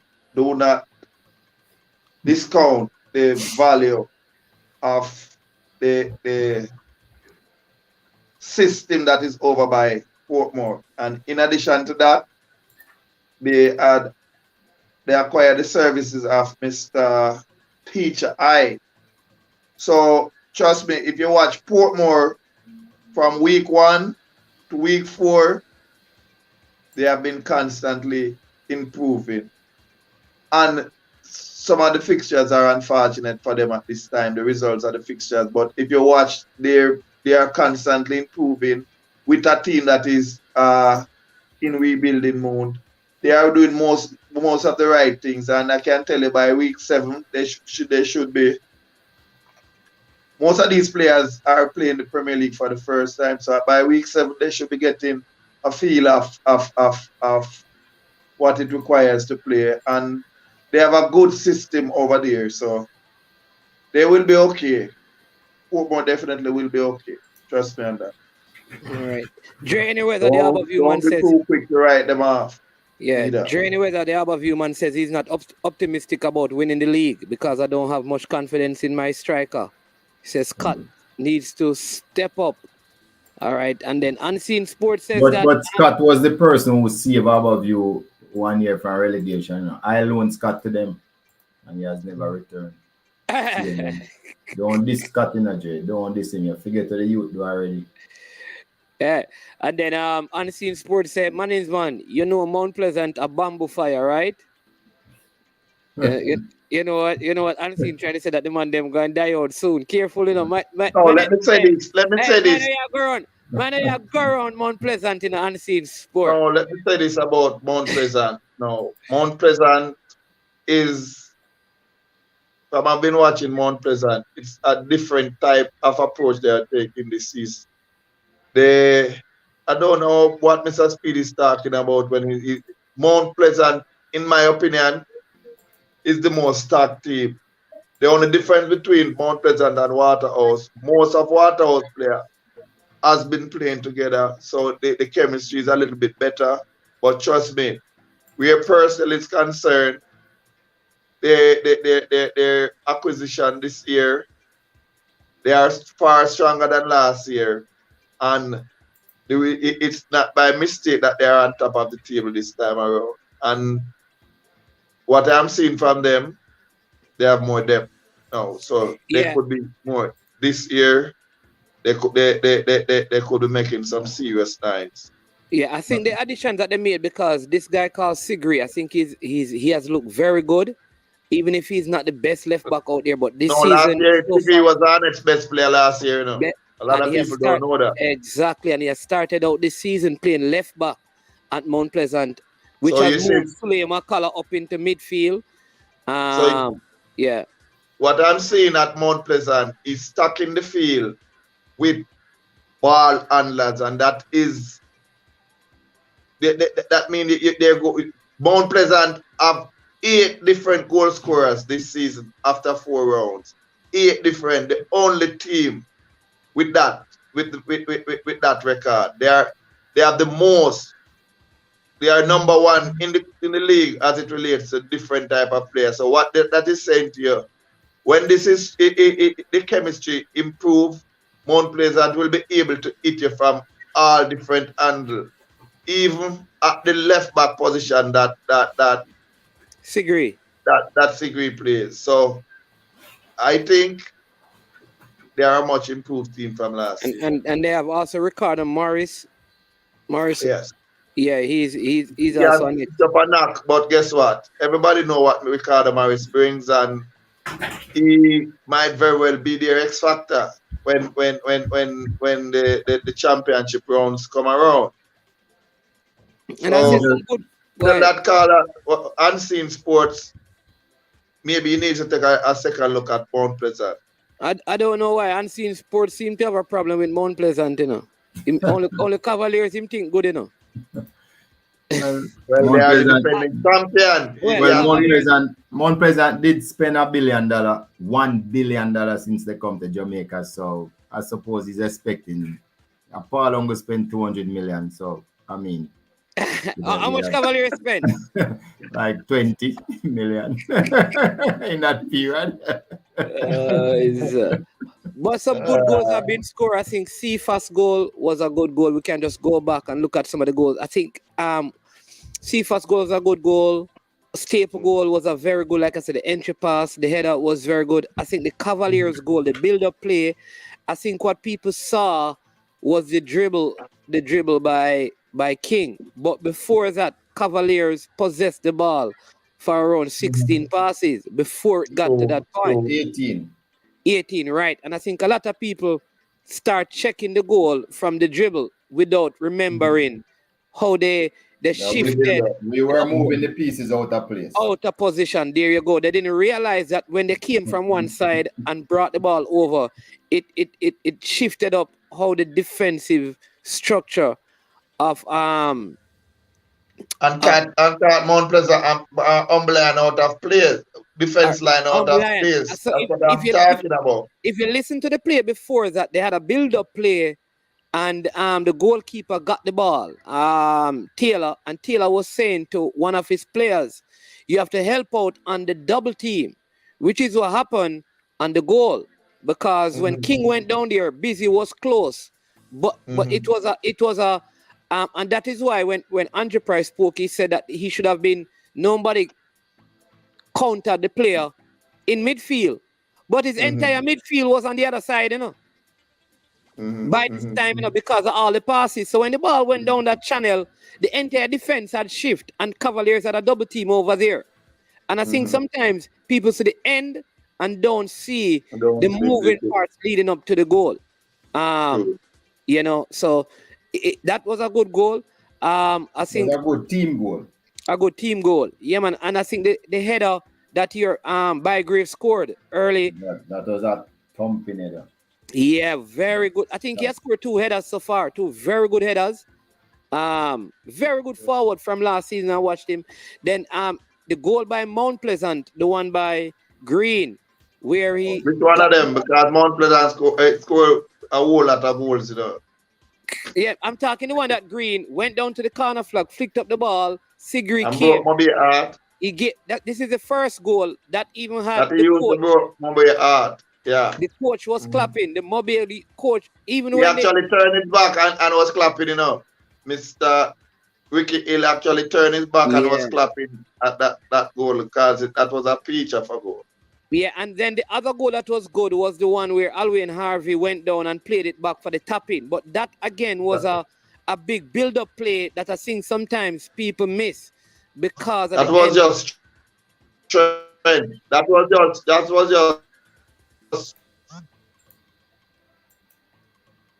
of the Mount Pleasant player, the strength and the condition of the Mount Pleasant player that caused that goal.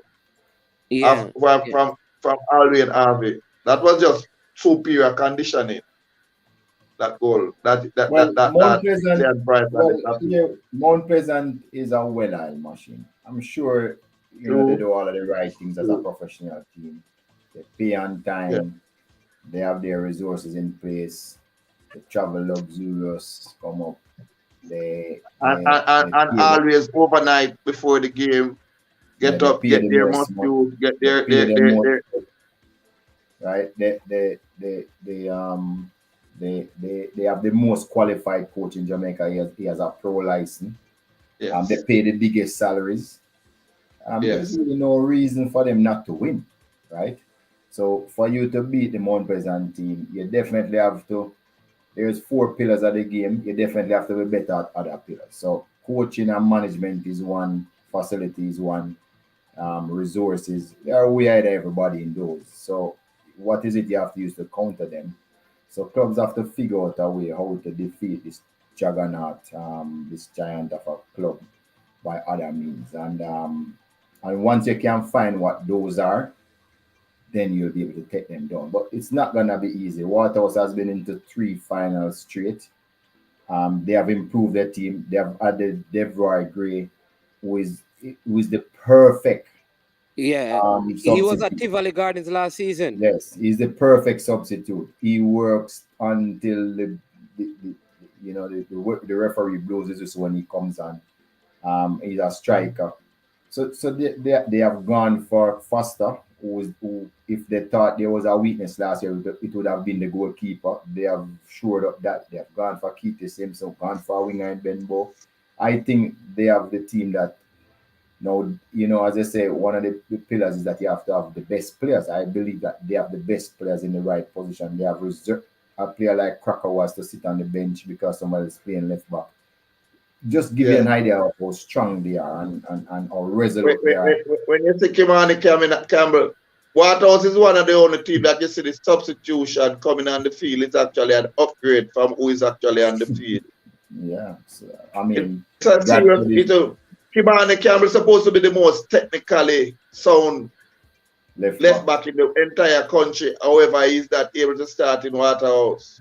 They Believe have that. That's how Bradford. deep Waterhouse They have is. Bradford who's away on trials. When he comes back, that's another. If he come back, that's another addition. So they have stepped up the player part of their trust immensely. They have the best team. I call them the Galacticos now.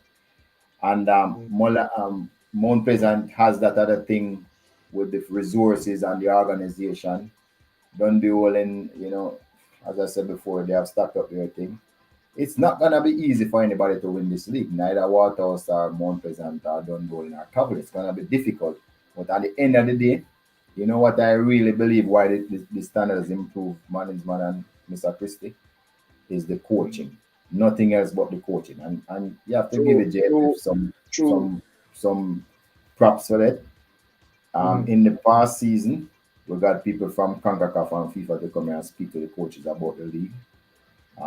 We did a C license course, which kind of it was almost a B, when the Anton Carney come from Trinidad and Trinidad. saw the level that we had here in the C license course.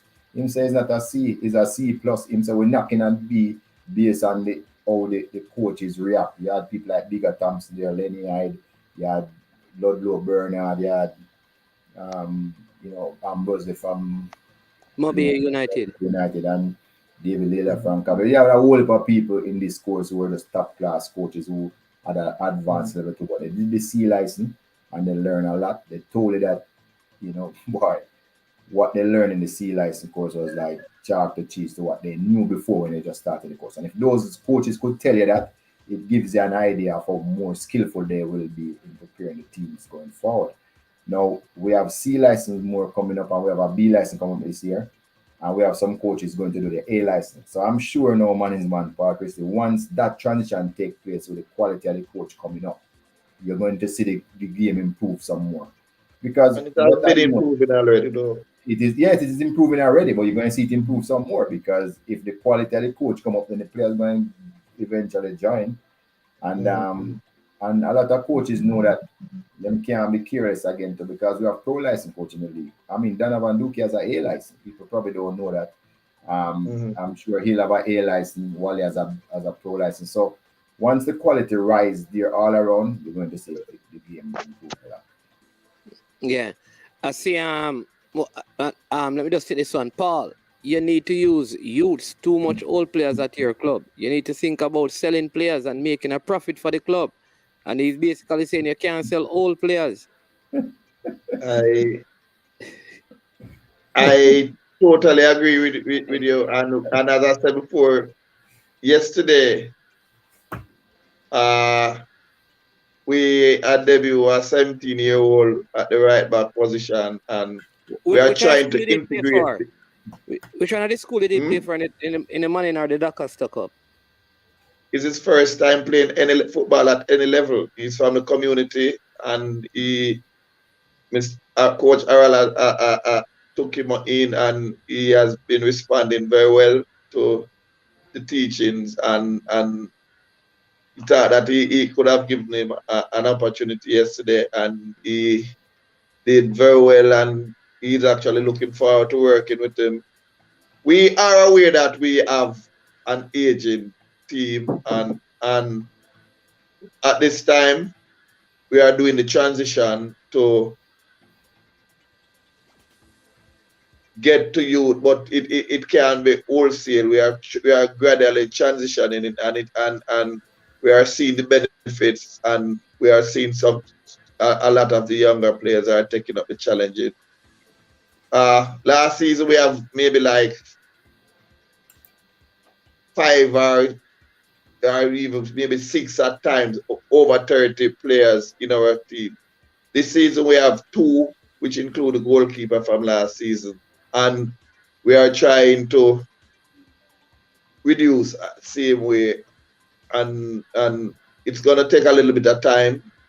We are aware of that, and we are addressing it as we speak. But it won't just happen overnight like that. It's a transition, and we are trying to work on it.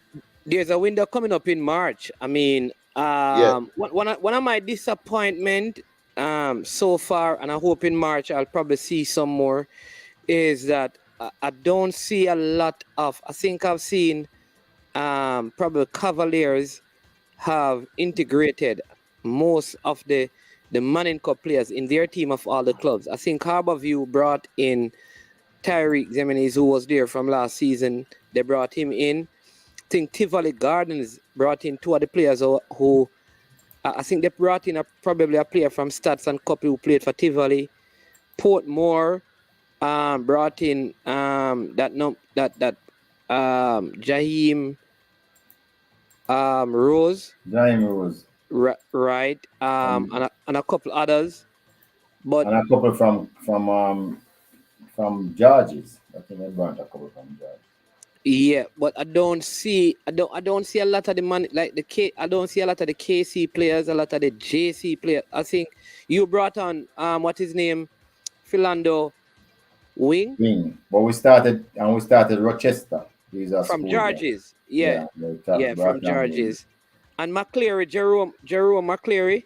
Yeah, he's just 18, just in January. Yeah. Which school was he at? Port Anthony High used to, I think. But he's not going to school now. So it's good to see, but I'd love to see more. I don't see a lot of the Doncaster Cup players, though. Like, I haven't seen Cleo Clark yet. I know Cousins is gone overseas. I don't see any of the Dintil players in the league. I don't see any of the Mannis players in the league. Who are the other top teams? Clarendon College, I think they have just a few at Portmore United, which is you want to see that transition. But maybe teams will make the change during the window. Yeah, because a lot of those players were playing for other clubs before, so the transfer window is March 1st. So I'm sure people are going around trying to get the players. Get players, yeah. Chris Wayne says Fuzzy employed the same strategy at Waterhouse as he used at George's when they were dominant, where the sub is in most cases a stronger player than the starter. Dre Anyweather says, may have a better ball of a send to you at Dumby Holden named Kimoy Phillips to look at Mannings. Met the link, sir. And Mannings, we have a KC winger too at Harbour View.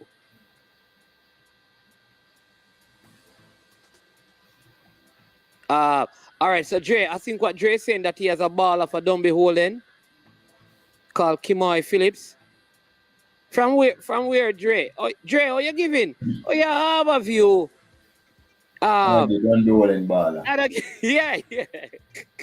What does that say about the player? If you don't want them at your club, careful in the unseen. And there's a KC winger. And which KC winger is at Harbour View from this season? I don't.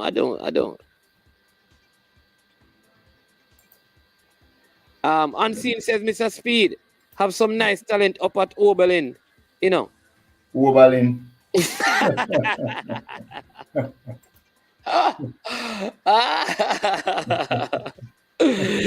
must have live near Oberlin. I don't think really wants. Can we expect because a lot of persons, and I think I've shared this with you, a lot of persons have been asking about the names, especially Fresh God. Fresh God keeps saying that, listen, he was so happy to have the names in the back of the jersey last season, so we couldn't, can we expect at least, if not all the clubs, some of the clubs to begin to transition with, seeing that they have more of a settled squad now, to begin to put names in there so we can get more familiar with the players? Yeah, good idea. What happened, do I say? It wasn't the squad caused it, man. In the initial stage, because some of the sponsors came on so late, the assignment didn't take place. So once we had to start the league, because it was one supplier was doing all the shirts, they had to rush, so they had to leave off a name. But you're right now, all the sponsorship has been settled. So the names, I think we can put on the names on the shirt now. I hope we can have ours on for this game coming up. We're going to try our best to get ours on. I hope other people follow suit. But you're correct. With the league being the quality it is actually the showpiece of the Caribbean.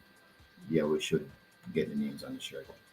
Yeah, and Drainy Weather says the player don't play a position of need at Harbour View, so that is why he's sending him to Dumby Holden. Meaning Harbour View don't need that position. Then, yeah.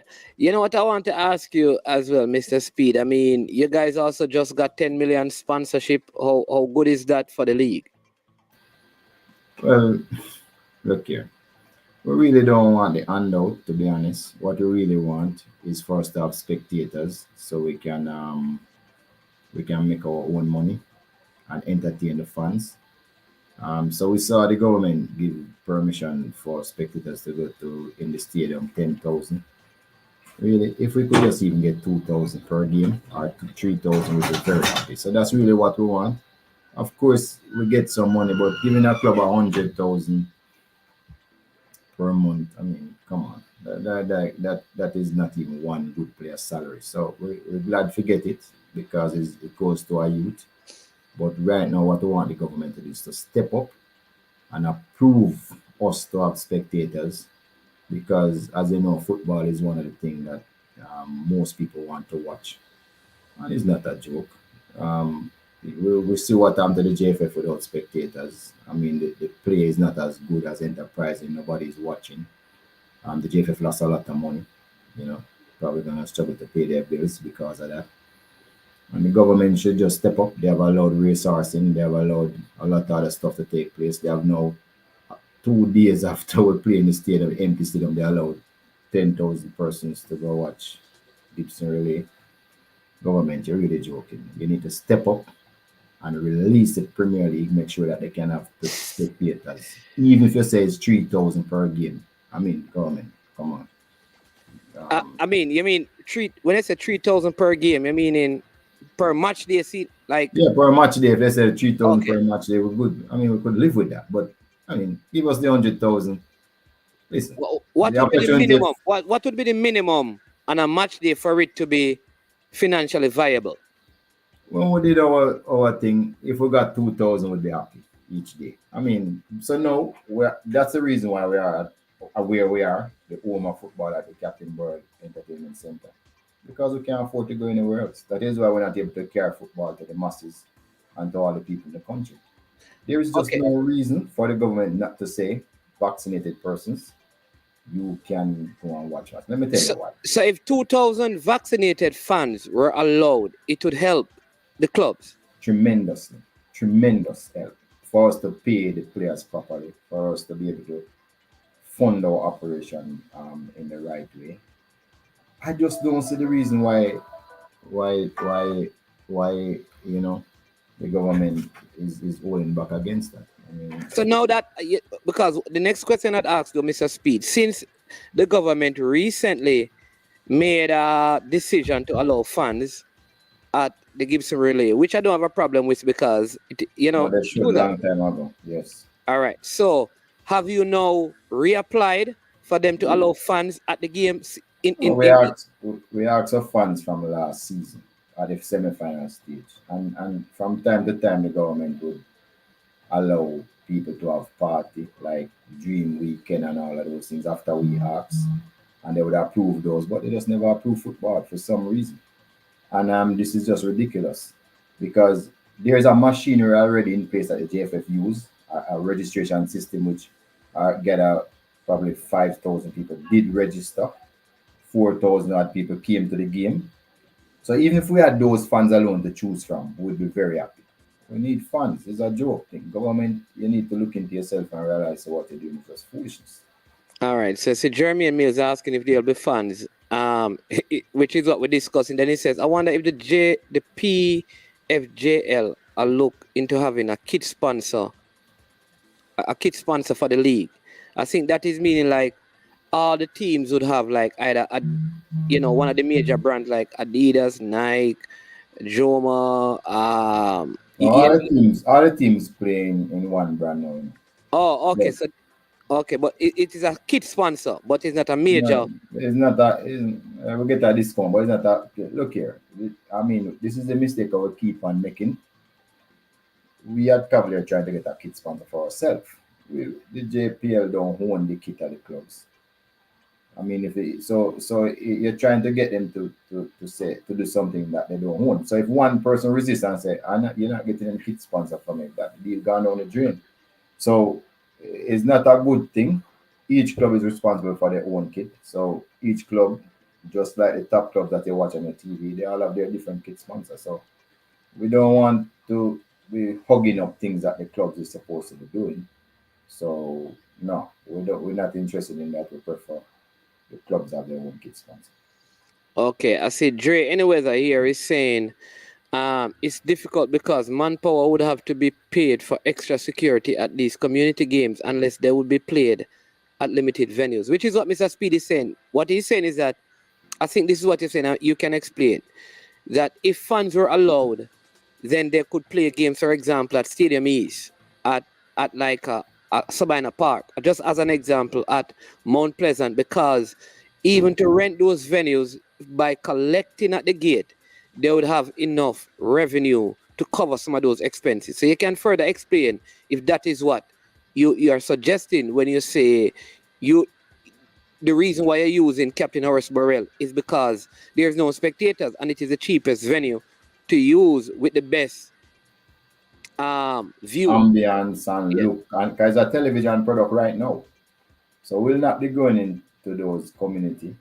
And I was talking about community games. I'm talking about Premier League games where we have already established that the stadium we use with the stadium is the National Stadium, um, the stadium in Montego Bay, like with the stadium, certain stadiums. So it will be limited to those stadiums, but at least we could carry 1 week to Mobile, 1 week to Jacksal, 1 week to Stadium. I mean, 1 week maybe to St. Elizabeth. So, and bring around the football. So it will also act as a incentive for vaccinated persons to come to the games because now you're vaccinated. And it's a simple process, You either you carry your card come at the game and we sell you the ticket. Or there's actually a portal that you can register on to say there's an events portal that you use for the JF. If you register there and you can buy a ticket there. So um, we just want, that's what we want. I mean, people believe that handout is good. We're glad to get it handout too, but I mean, because of our cost structure, but that don't solve any problem. That don't solve a problem. Thank you, but it don't solve a problem. Yeah, and then Dre says that funds from Mrs. Grange would have to increase to pay for these additional expenses. No, Jay, if we get 2,000 fans at $1,000 each, that's $2 million. We're good every day. We're good, Jay. Okay, but you think though that a game now can generate that amount of fun? 2,000? Yeah. Easy. 2,000? Easy. 2,000 per game? Easy. Okay. Even if you get 1,000, I'm it's $1 just million. asking that because who would be because you're going to use select venue? Who would be like the home team? Like No, nobody is the home team. Well, every game you have a home team, but is the Jamaica professional football okay. who actually does all the organization in terms of everything. So the team just come and play this one. But if we were able to use fans, as I said before, we come at Mount Pleasant, you tell me we're not gonna get 2,000 people at Mount Pleasant? Easy. Yeah, but how many persons are going to watch like a Mullines versus I don't know, Mobile United? No, but every day is a double header. Okay. So I don't see the reason why we couldn't get 2,000 fans on average each day for the three. That's $6 million. Yeah. So 2 weekends would cover the $10 million that we get from the minister. So the push then is to get 2,000 fans per game. Yeah, and the push is just for the government to realize that what they're doing is foolishness, and just look at it, fly the gate.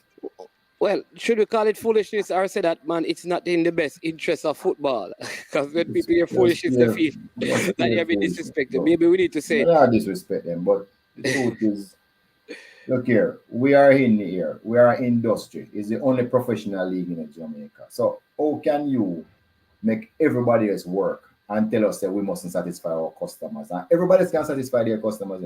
When you're going to any store or any business place, you see the people in there fully up. I don't know if them observing the protocols. Them have on them masks and they're doing the best that they can. So why we can't be entrusted to do the best? Let me tell you why we should be more than anybody else in Jamaica. We're 95% vaccinated. Everybody will take part in our sport, right? All of the players and all of the... And might I interject? I hear that figures increase and improve, Mr. Speed. Right. Over the last weekend. Yes, improve right. And then we say... I heard that again was postponed because of low vaccination by a club.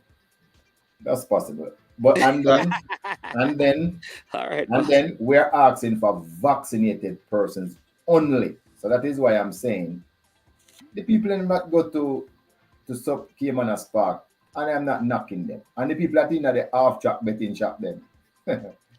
Who knows if them have one who knows if any of them vaccinated. So we allow those people. So what rationale you have to say we mustn't get spectators in our venues? Joke. Yeah. Mr. Christie, you were saying something. Go ahead.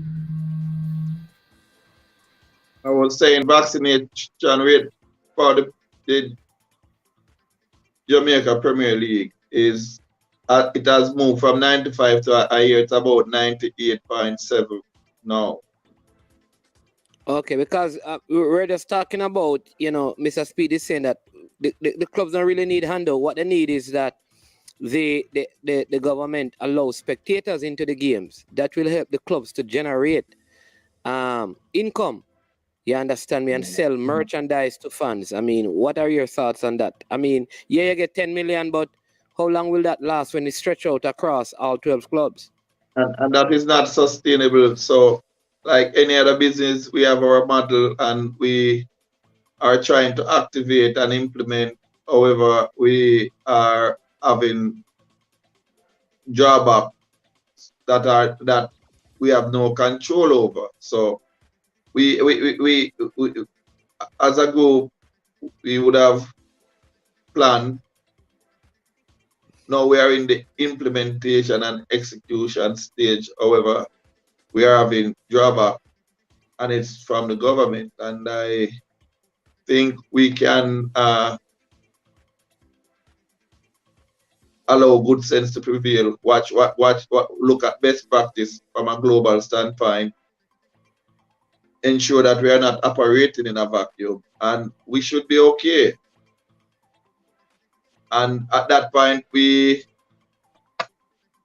will be able to execute even a better league. The fans will be able to be a part of, because globally fans plays an integral role in our type of business. And it would be easier to sell the merchandise and all of that. It would just be easier if the fans, because guess what? Take down by Mount Pleasant, for example. You are aware that over the years they buy a lot of merchandise, a lot of t-shirts and all of that. But you think a a whole lot person of want to buy a merchandise. t-shirt, you think a person want to buy a jersey to sit in front of their TV? They want to come and be a part of the whole experience, and it would create even a better footballing atmosphere. So I think, as Mr. Speed rightfully said initially, we have made our plan. It's one that is able to be executed.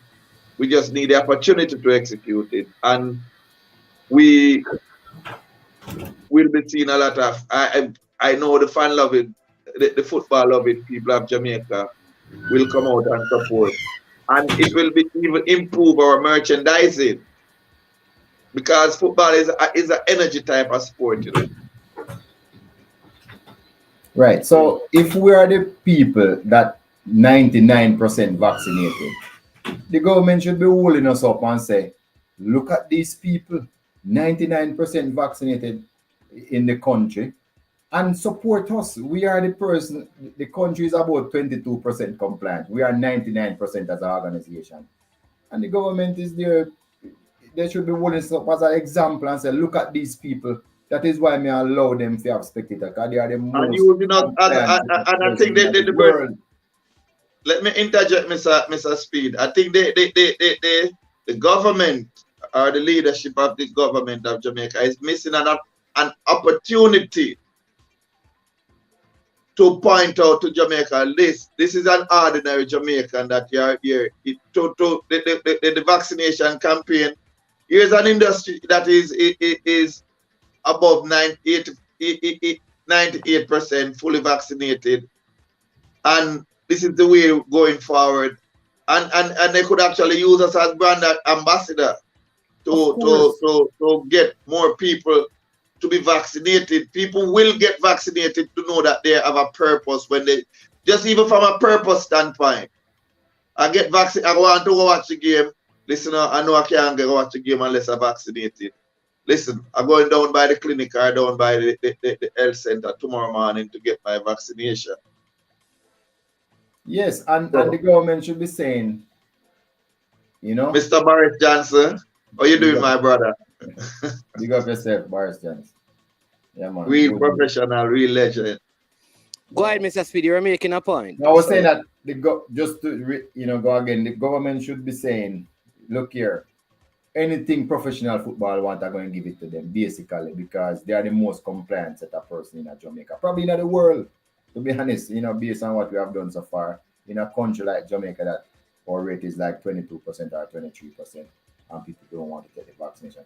All of these people, I am told that almost 1 million person watch football when it was on free to air, the other station. So imagine if you keep that million people audience that watching the games live, you're saying, hey, or a message after it, you say, hey, all of these stations have a start for government broadcast, and when they finish play, the government put an ad say, all of these people vaccinated, what you're afraid of? See them there running for 90 minutes. And it thought they could use so much different angles to big us up. Instead, they are just trying to oppress us by saying no spectators, while them allow every single other industry to have spectators. It's a joke. Have them customers present in their business. It's a joke. Our business is to provide entertainment for people, right? Right? It's why our customers can enjoy. Yeah, people, we have around 60 minutes. Remember, you can call in and share your thoughts and big up your club as well. Chris Wayne says we need to get the JPL to a stage where the top players and coaches making six figures salary in the USA, so that in the US, so that we can also keep our best players in Jamaica and make the league even more competitive. We take 5, Chris Wayne. We take 5. 5 figures in US. What I'll say to that though is that even if the money is right, you will still have your top players wanting to go and play in Europe. It's just part of how global football. I always say to people, you have to look at the checks and the balances. If Jamaica gets to a place where it's paying 6 figures, imagine what Europe will be paying, because it's going to drive salary up. You understand me? So we have to also think about that. If the salary scheme or scale in Jamaica increases, it is clear that it also increases in North America and in Europe, because we will never. Let me say it this way: it is going to be very difficult for a small nation like Jamaica to be able to compete in terms of salary structure for sport with some of those top European nations. You know, so you always have your best players leaving. And what I think Chris Wayne is saying though, man, is that even if you really want to stay, and you knowing that wherever you're going, the quality might not be even at the level as our Premier League, the remuneration is superior to us. So I think that is what he's saying. And okay, because I can tell you, I don't think the USL quality is better than the Premier League. However, players see it as an opportunity and as an upgrade to go to the USL. And it's only for one reason, it's just for the remuneration. Yeah, but that is not true. The quality, not any form of development. But I could also say that the USL is not where our top players are going. Trust me, we have a whole lot of Jamaicans in the USA. No, I'm saying any that, other league. No man, follow me. There are a lot of Jamaicans, you know, in the USL, but like your top talent will not end up in the USL.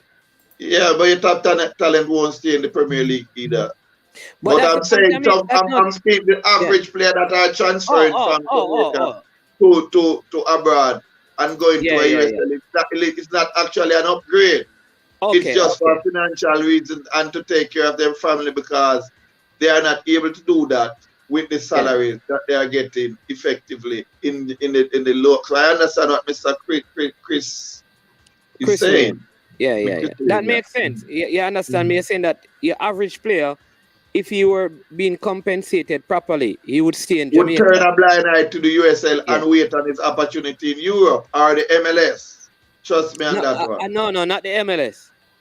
If the MLS is a far upgrade, that trust me, the MLS, the quality, you have some quality. Not a lot, but you have some qualities. No, in the not MLS. a lot. No, man, no. No, Paul, MLS are one of the top league in the world now. In the world, man, I can't agree with that. It is in the top 10 leagues in the world. Yeah. It is in the top 10 league in the world. Yeah, I think it's there. It is. I think it's number 6. Yeah. So, all right. So why? How much player from the US play in the MLS? From the US? Yes, the US national team. I'm speaking of. Almost every player that plays for the US team at some point played in the MLS. No, I'm asking how much of the current. The current, let me tell you, but the entire Gold Cup, the Gold Cup squad that they had, you know, were predominantly USL players, MLS players. Man, Yeah. Listen, 53 players from the United States national team out of their core plays in Europe. None of those. No. Who tell you? No, man. That's incorrect, man. I have the figures in front of me now.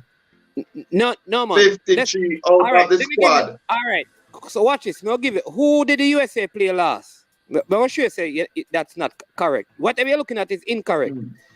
I can give you from the USA starting. You want to look at the USA squad that played their last game. Who did they play? Honduras, USA, versus Mhm. was it Honduras or El Salvador? Who did they play last? Honduras. It's Honduras Yeah. in the cold weather. Mhm. All right. So USA versus Honduras. USA won, I think, by 3-0. All right.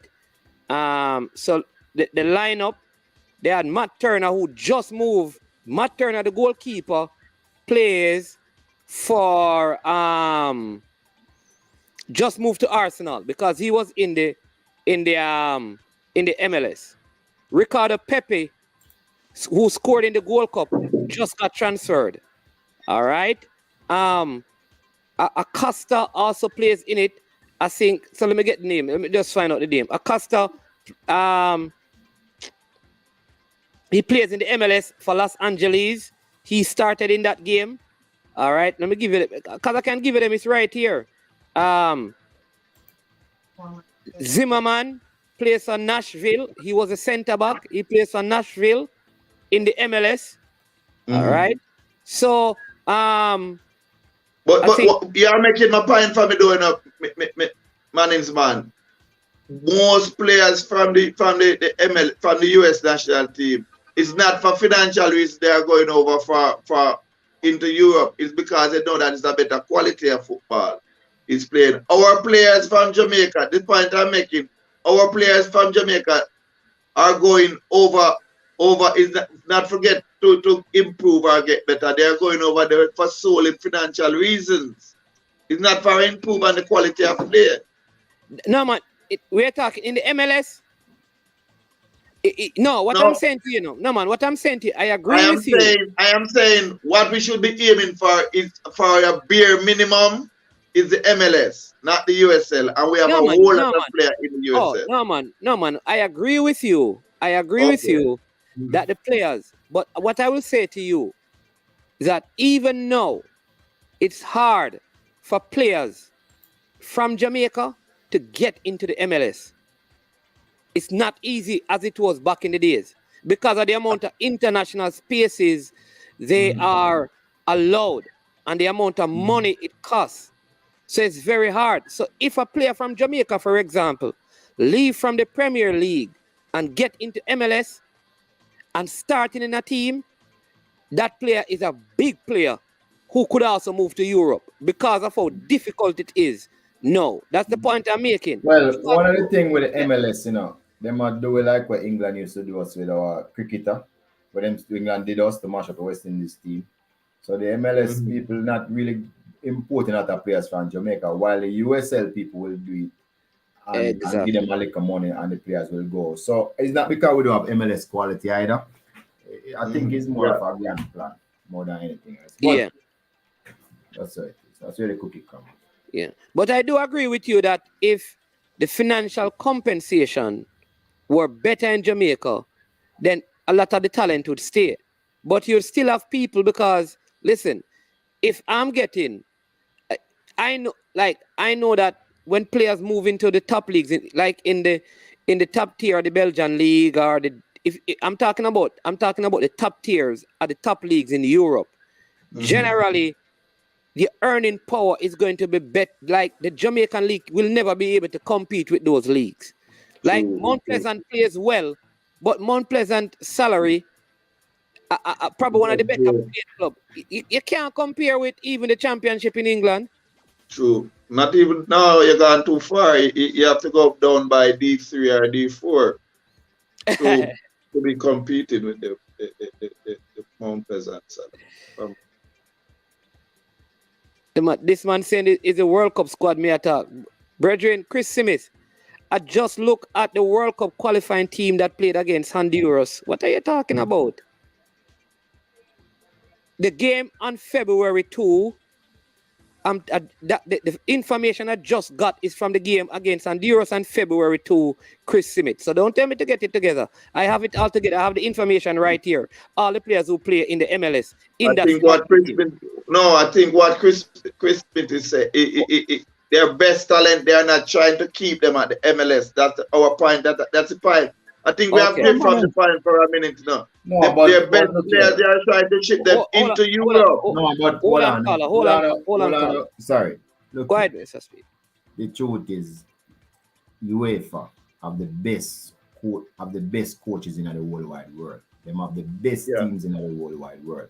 Who want dispute that? Them just win the World Cup since 2002. Them win every World Cup after that. I mean, it was South America and them neck and neck in the amount of World Cups. Them just leave. So since Brazil won in 2002, we have nobody else have won it except European teams. So they have gone past everybody until FIFA is scared and having a new program called talent identification right across the world that Mr. Wenger head up that now.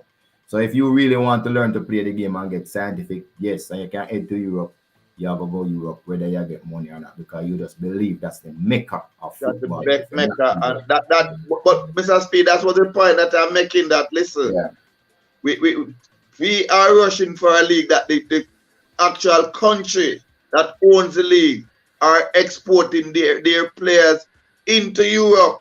Europe is actually the place to be. It is. But Paul, MLS salary and a chicken salary for us.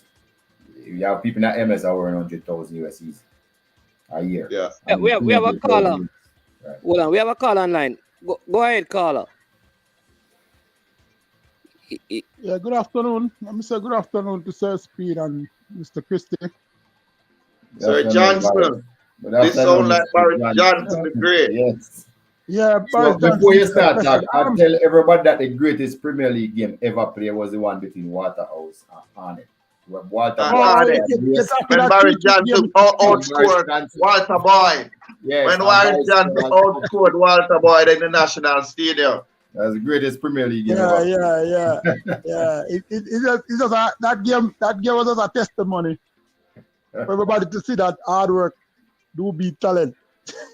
Oh yes, good one. I'll use that. Yeah, that was just a testimony. Show your hard work. Wow. One of the things is I'm in tune to the discussion and it's a very healthy discussion and I must say it's hope something that the technical committee and the JPL board look at very carefully in terms of what happened in terms of the whole USL2, USL and the MLS. I think I had this discussion already with some of the club administration in Jamaica because I see it coming and why I see it coming, a friend of mine just migrated to the United States from Scotland to coach one of the USL2 teams.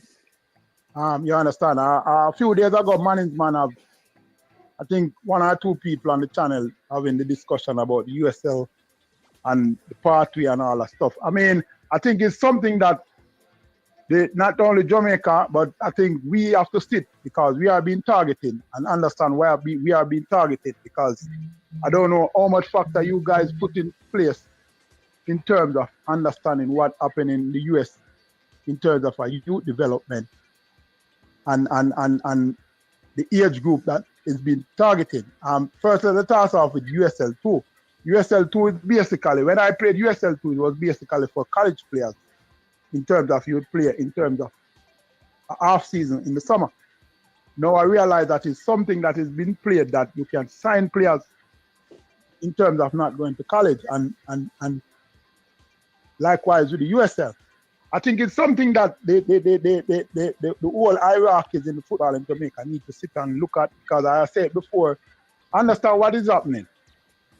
If you should do a background check and check most of these USL clubs and see who they are aligned with in terms of probably Europe or the MLS, you understand what is happening. I mean, I'm not going to sit here and knock the talent pool to say that, yeah, there's not players in the USA that can fit into the situation. But what I'm saying is, if they had these players to fit in the situation, then they would look outside. So the immediate answer for me is that the pool is not enough inside. So therefore, they are going to look outside for the top talent in terms of a young age. I think the clubs and the league itself have to sit and look at it carefully and have the discussion, not only with the clubs and the administrator, but I think also with the players, because for me, it's a learning situation.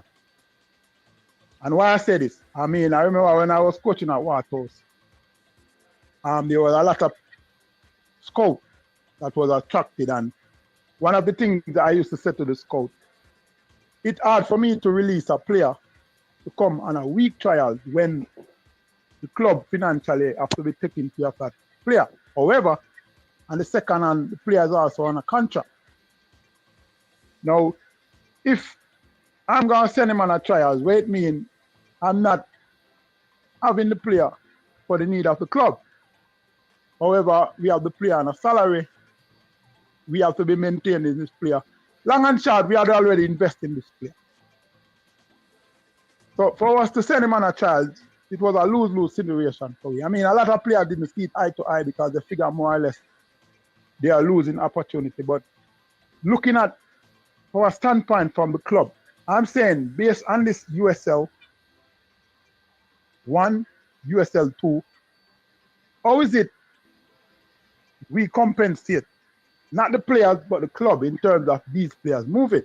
Because management, Sir Speed, I think it's something that has to look at and discuss properly. Yeah, you can say the USL is long term or is a pathway to get into some other league and some start, which we can all understand that, and we can open up the debate and the discussion. But I'm saying these clubs in Jamaica and invest heavily into some of these young talent. Now, how is it you move out these players into the USL or the USL 1 to say, look, we send you there on a loan or we send you there until something else bigger happens? I'm trying to see how that fit into what the clubs in Jamaica and the whole development going forward of the clubs in Jamaica. How will that benefit in the development of the club? I know it's a win-win situation for the player, but I think it's something that everybody should sit and look at in terms of from a club point of view to see how it benefit the club, how it benefit the league, and how it benefit not only the development of the players, but also the development of the league. Because as I sit here, I see it coming, and I spoke to people already about it and said, look, keep your eye open, keep your feet on the ground, because what is going to happen based on the talent pool that I see in the United States, the USL 2 and the USL is going to be starting looking to the Caribbean, to Jamaica as exact, to see what they can get out of it and how far it can go. Yeah, you have a situation where you can set up in terms of a transaction fee, but then again, we have to have the discussion, how does this transaction fee in the long run in terms of a player moving from a USL club into Europe, how does it benefit the club in Jamaica? And therefore, I think it's something, as I said, Mr. Christie, Mr. Speed, is something I think the clubs, strokes the players, need to sit and have the understanding of what really going on. Because I can tell you, as Mr. Christie said, a lot of players is going to feel like more or less from a financial point of view, it will benefit him. Not looking at how it benefits a club that already invested 5-6 years. So, following up on what you're saying, Boris, just a couple months ago, some USL club came to Jamaica and they look at the talent. They wanted 2 of my players, basically. So I said, okay, give me an offer. The guy came back and said, I'm offering me $2,000 for my player. You see what I'm telling you? Now, you already invest $2,000 within probably 3 months. That's when we used to go club at drinks money that I don't know what I'm talking about. No, I know. And that's why I said it's something that the clubs, the players need to sit and have the discussion, because I can tell you, based on where I sit, it's going to cost and it's going to create a situation that players, I can give you a typical example. When we used to play at Harborview, we were the first set of players coming over to make the connection to say, look, we have players in Jamaica that can come play in the USL and then return. But understand, during that era, there were no form of transferring. You didn't need an international transfer. You could leave between clubs and play as it been. Now all of that is changed. So I'm saying it's something that needs to be discussed, both with the clubs, both with the players, and come up with an applicable solution. Because I can tell you, if not,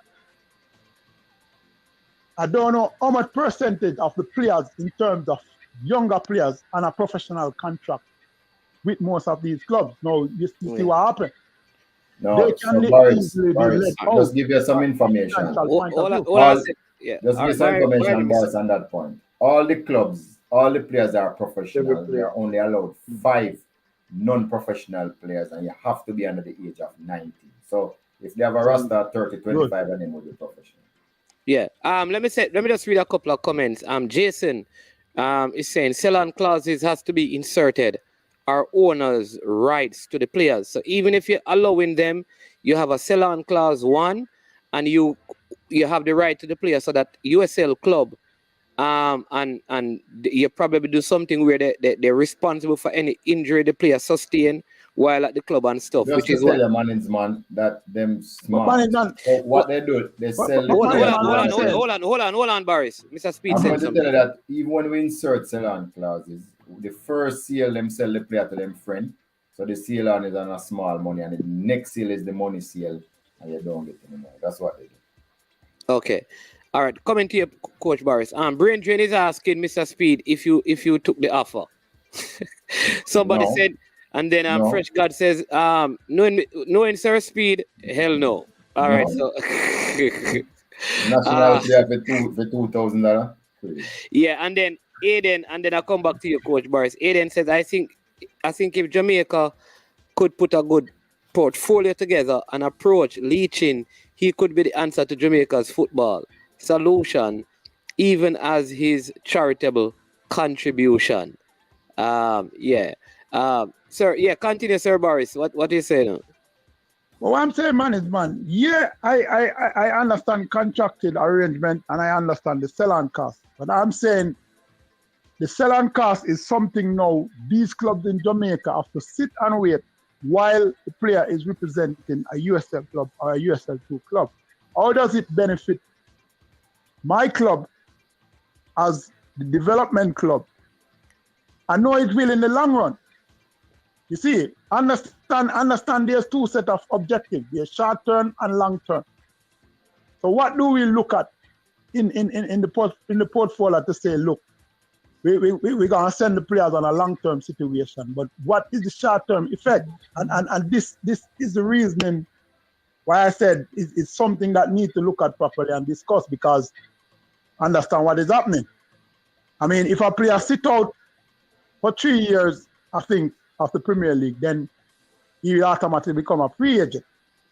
So understand there's a lot of clause in it. So I just, my 2 cents is, I think it's something that needs to sit and discuss properly with the players within the club, whether the club administrator is going to do that and explain the whole situation.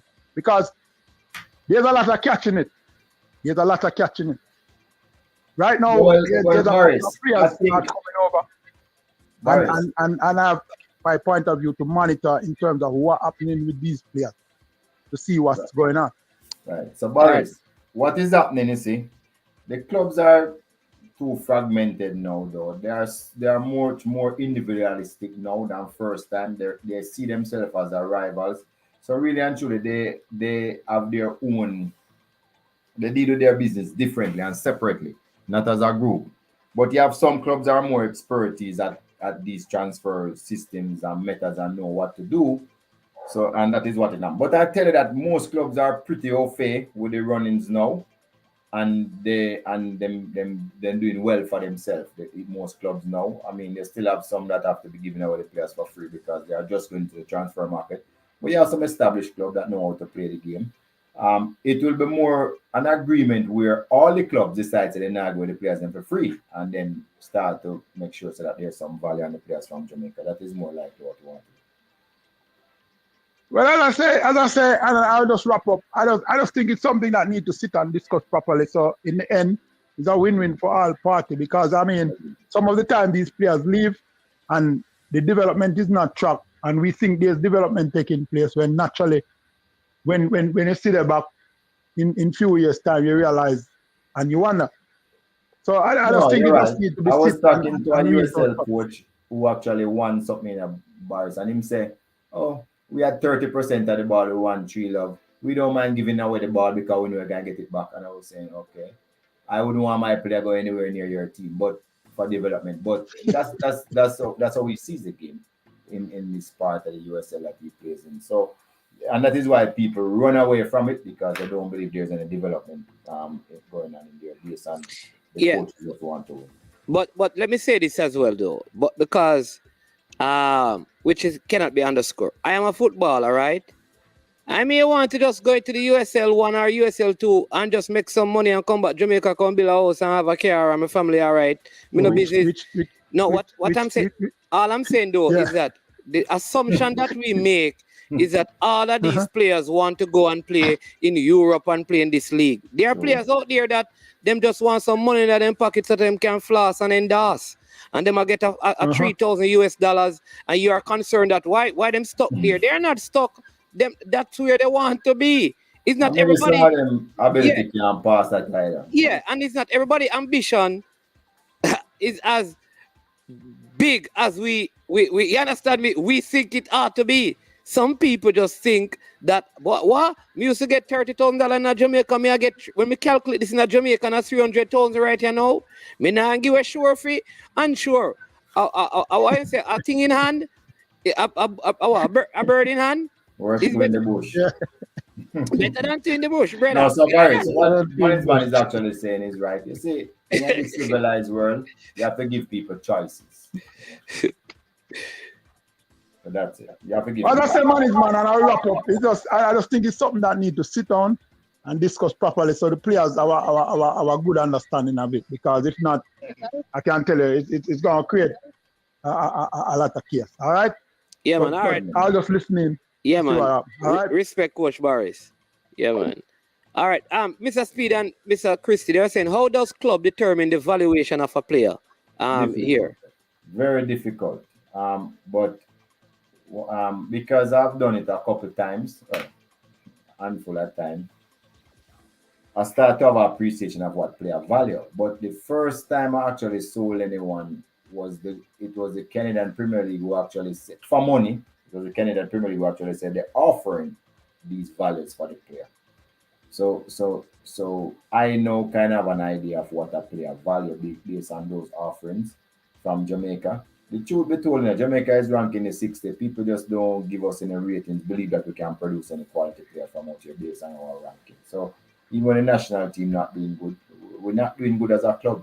As soon as we start to do good, our team rank in the 30s, you'll find that they are willing to pay millions of dollars for players. But once you rank in the 60s, people want to give you peanuts for your player. So, but if we have a player that is knocking down the door, that people are in demand, they are in demand, is a different thing from if you have to go bigger club to take one of your players because you're thinking you have to beg instead of them coming and ask you. So that is really supply and demand determine the valuation.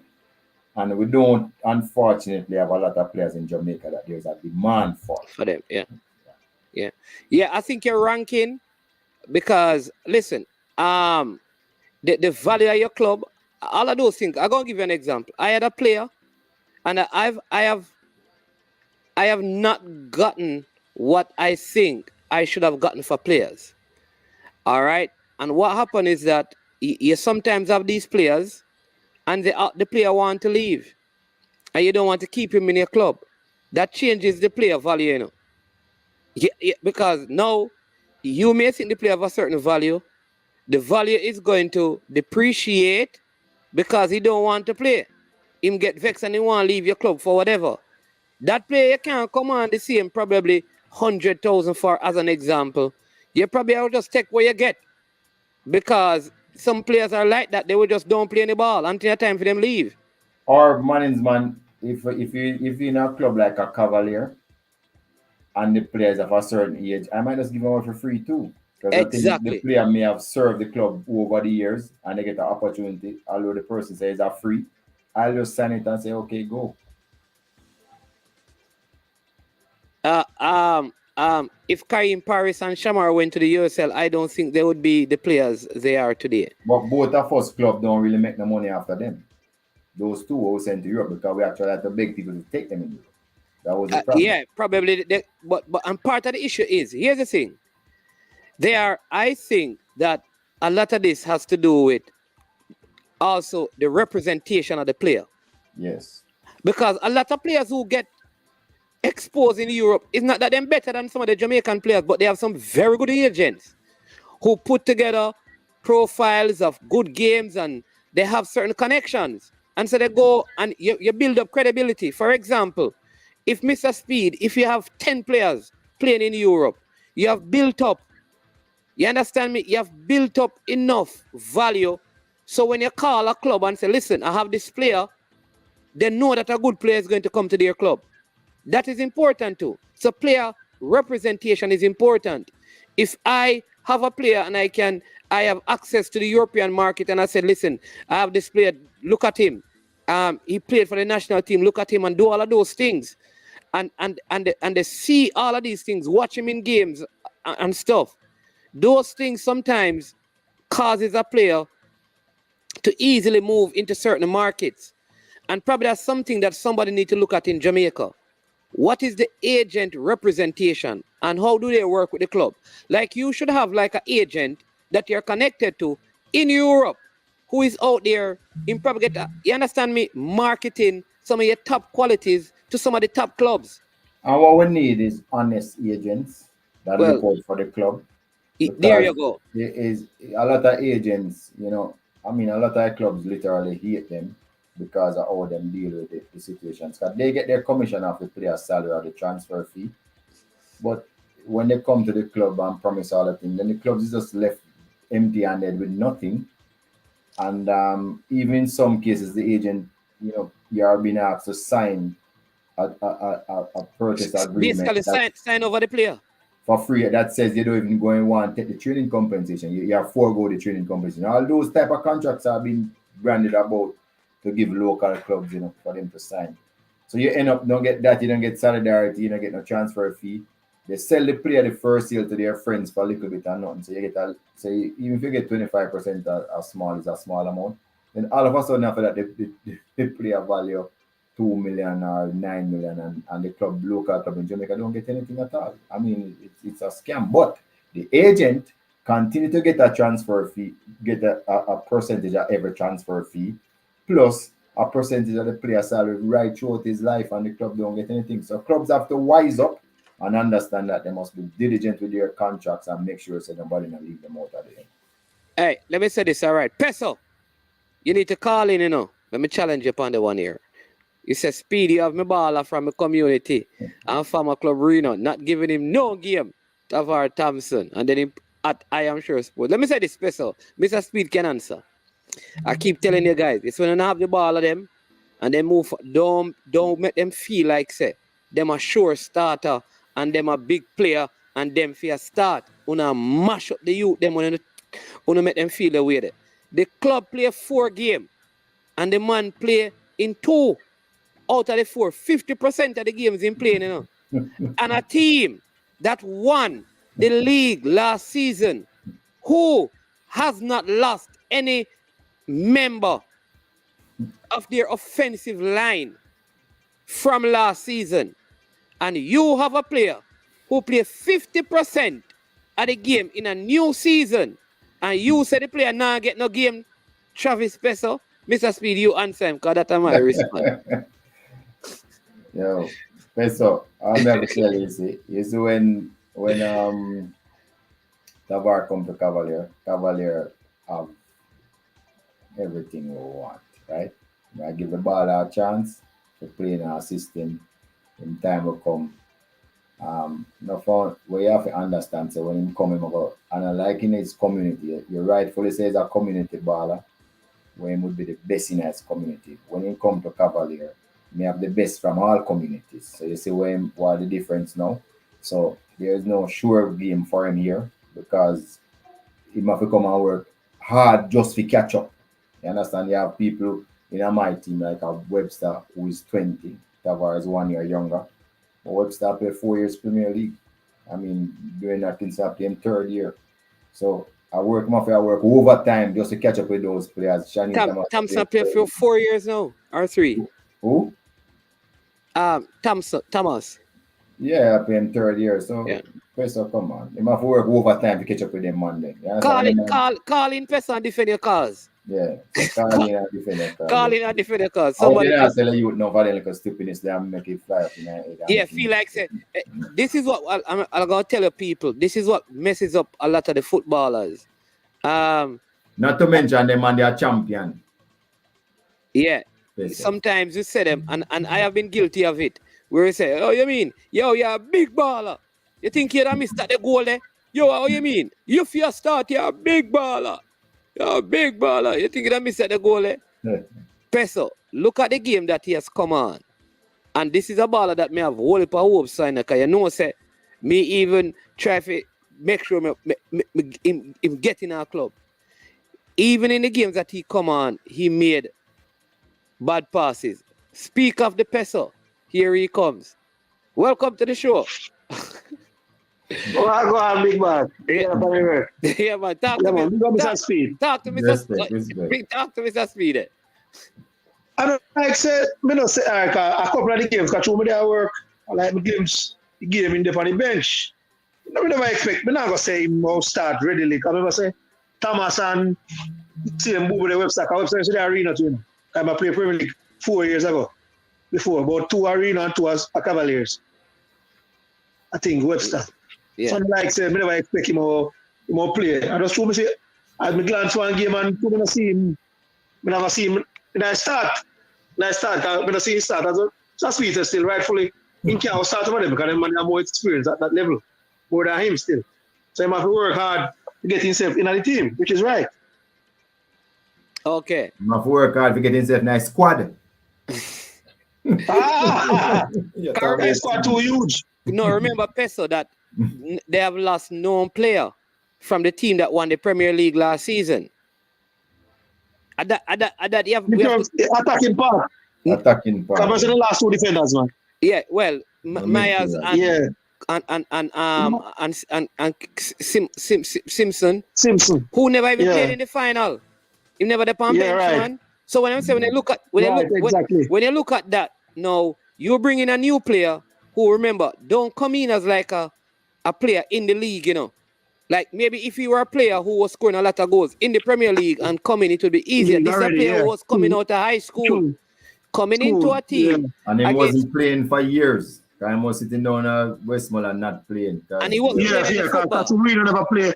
Yeah. There you go. There you go. There was a year when we difficult about COVID and everything. There you go. It's not because we kind of stagnant, right? Yeah. You understand me? So you have to encourage him to continue to work hard, because I watched him, you know, and his touch. I mean, he made a brilliant square. I think that Thomas should have scored. About that. Yeah. I remember say we didn't make a link with about my cousin Christoph Murray, man, from States, you know. And you know, get back to me because it's a speed up my program. All right, I know. So Murray not gone at Humble Lion. Now you see Murray gone at Humble Lion. He gone Humble Lion?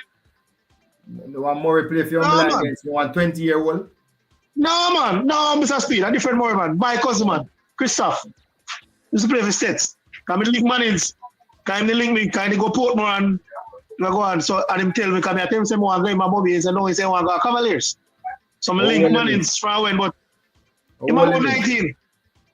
About 19. Which position him play? Forward, my center forward. How much goal he scored for States? We're not quite sure, you know. Yeah. Well, Mr. Downswell can't tell about him. Because Mr. Downswell, you know, Mr. Downswell for States days. I'm play for Reno? No, in there play for one team in St. Elizabeth. One major league team. Think of Tafari Lion. Oh. Yeah. All right, so Mr. Speed, you get the name, Mr. Speed? Come on. Christoph Murray. Man, is guess what I do? I'll text you your number. You give Mr. Speed. All right, cool. All right. Yeah. Yeah, man. I want him to come play some ball, man. You can't. You shouldn't know. Before you can play, I hope you know about that type in so when you start when he come and no, man. Do that, man. He have quality, man. Remember, Mr. Speed, remember say you have a couple of Westmoreland man down there up there already, you know. We have talent down there, you know. All right. You feel like it's a arena in the Premier League. That's why you get all that talent them. Far away. When you get to Webster when Reno was in the Premier League. Yeah, no, that's a different case, man. A Webster Something go on make Webster move, may I tell you that. But we're not get into that. Yeah, man. All right, Pestor, thanks for the call, man, and I Yeah, man. appreciate Alright, the big up. support to the channel. Yeah, All man, right. every time. All All right. right. Yeah, man. People, we have around 5 minutes to go. Let me just go through some of the comments. Somebody says I'd prefer use international dimension rather than Craig's agency, because one person say use Craig agency. And then I soon come to your comment, Chris. They don't like Craig Butler, Kiss Me Teeth, Jamaica, be a friend and friend thing. All right, so one person uses agency and next person use a different agency. I don't know if that has to do with not liking Oxty and entertainment, but as Chris Smith want you to respond to this. Listen, here's the thing, people. You see, when we're doing the JPL show, we need to focus on the JPL. Because when we are the Reggae Boys, we don't talk about the local football. But Chris Smith, you don't know, we are going to respond. We are put up a question. But just like when we are talk about female football, me don't like when the man asking about the Reggae Boys and all of them thing there. We need to,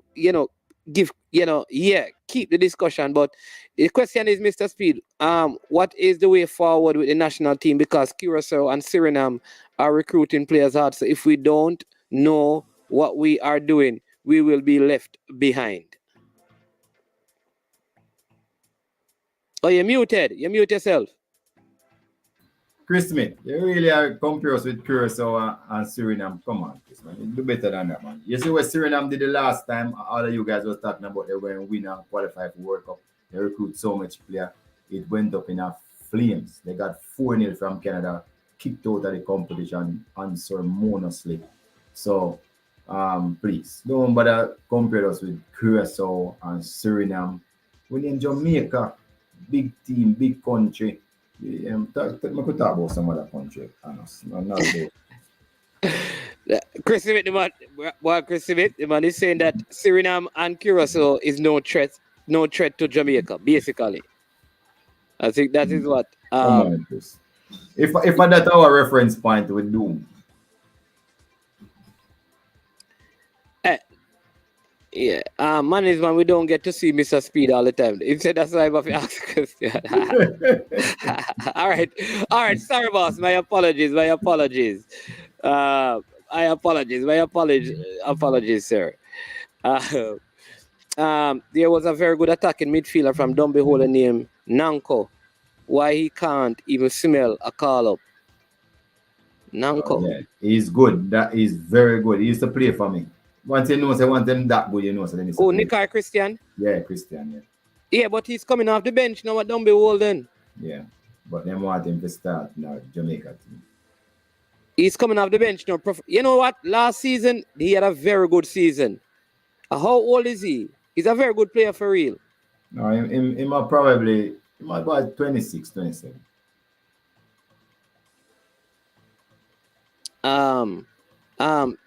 Yeah, so he's saying now, Mr. Speed, remember they got their program together. Ooh.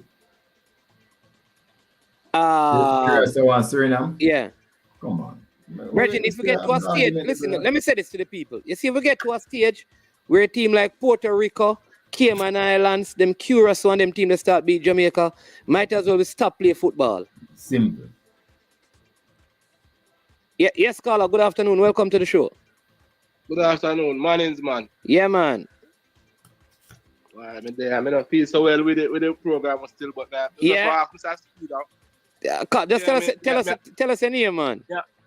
Robert, man, I call you already, man. Okay, all right, Robert. Yeah, moon right now, you know. Yeah? Where you moon from? Jamaica drop out that World Cup, brother. Oh yeah, all the way I'm moon. Look here, it's a big setback for all of us. We can't even collect the money for our players. So, Mr. Speed, do I ask you one question? What is the way forward? Well, we're working on it, because when these things happen, we really have to reassess all that happened, and we'll see where we went wrong, and we'll try and make sure so that not to us again, right? So one of the way forward, which we're going, I mean, this is just my opinion at this particular point, is that we need to have two teams. We need to have a development team, which is probably players under 22, 23, and we need to have one killer team where we want to meet the big tough competition. We carry that team there.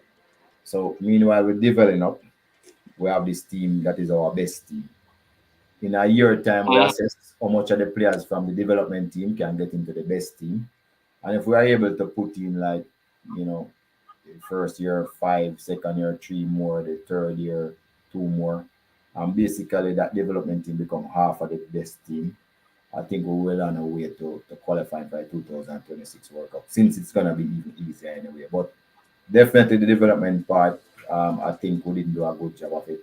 We tried 98 players, 99 players in our last 6 years. Yeah, that can't work again, you know.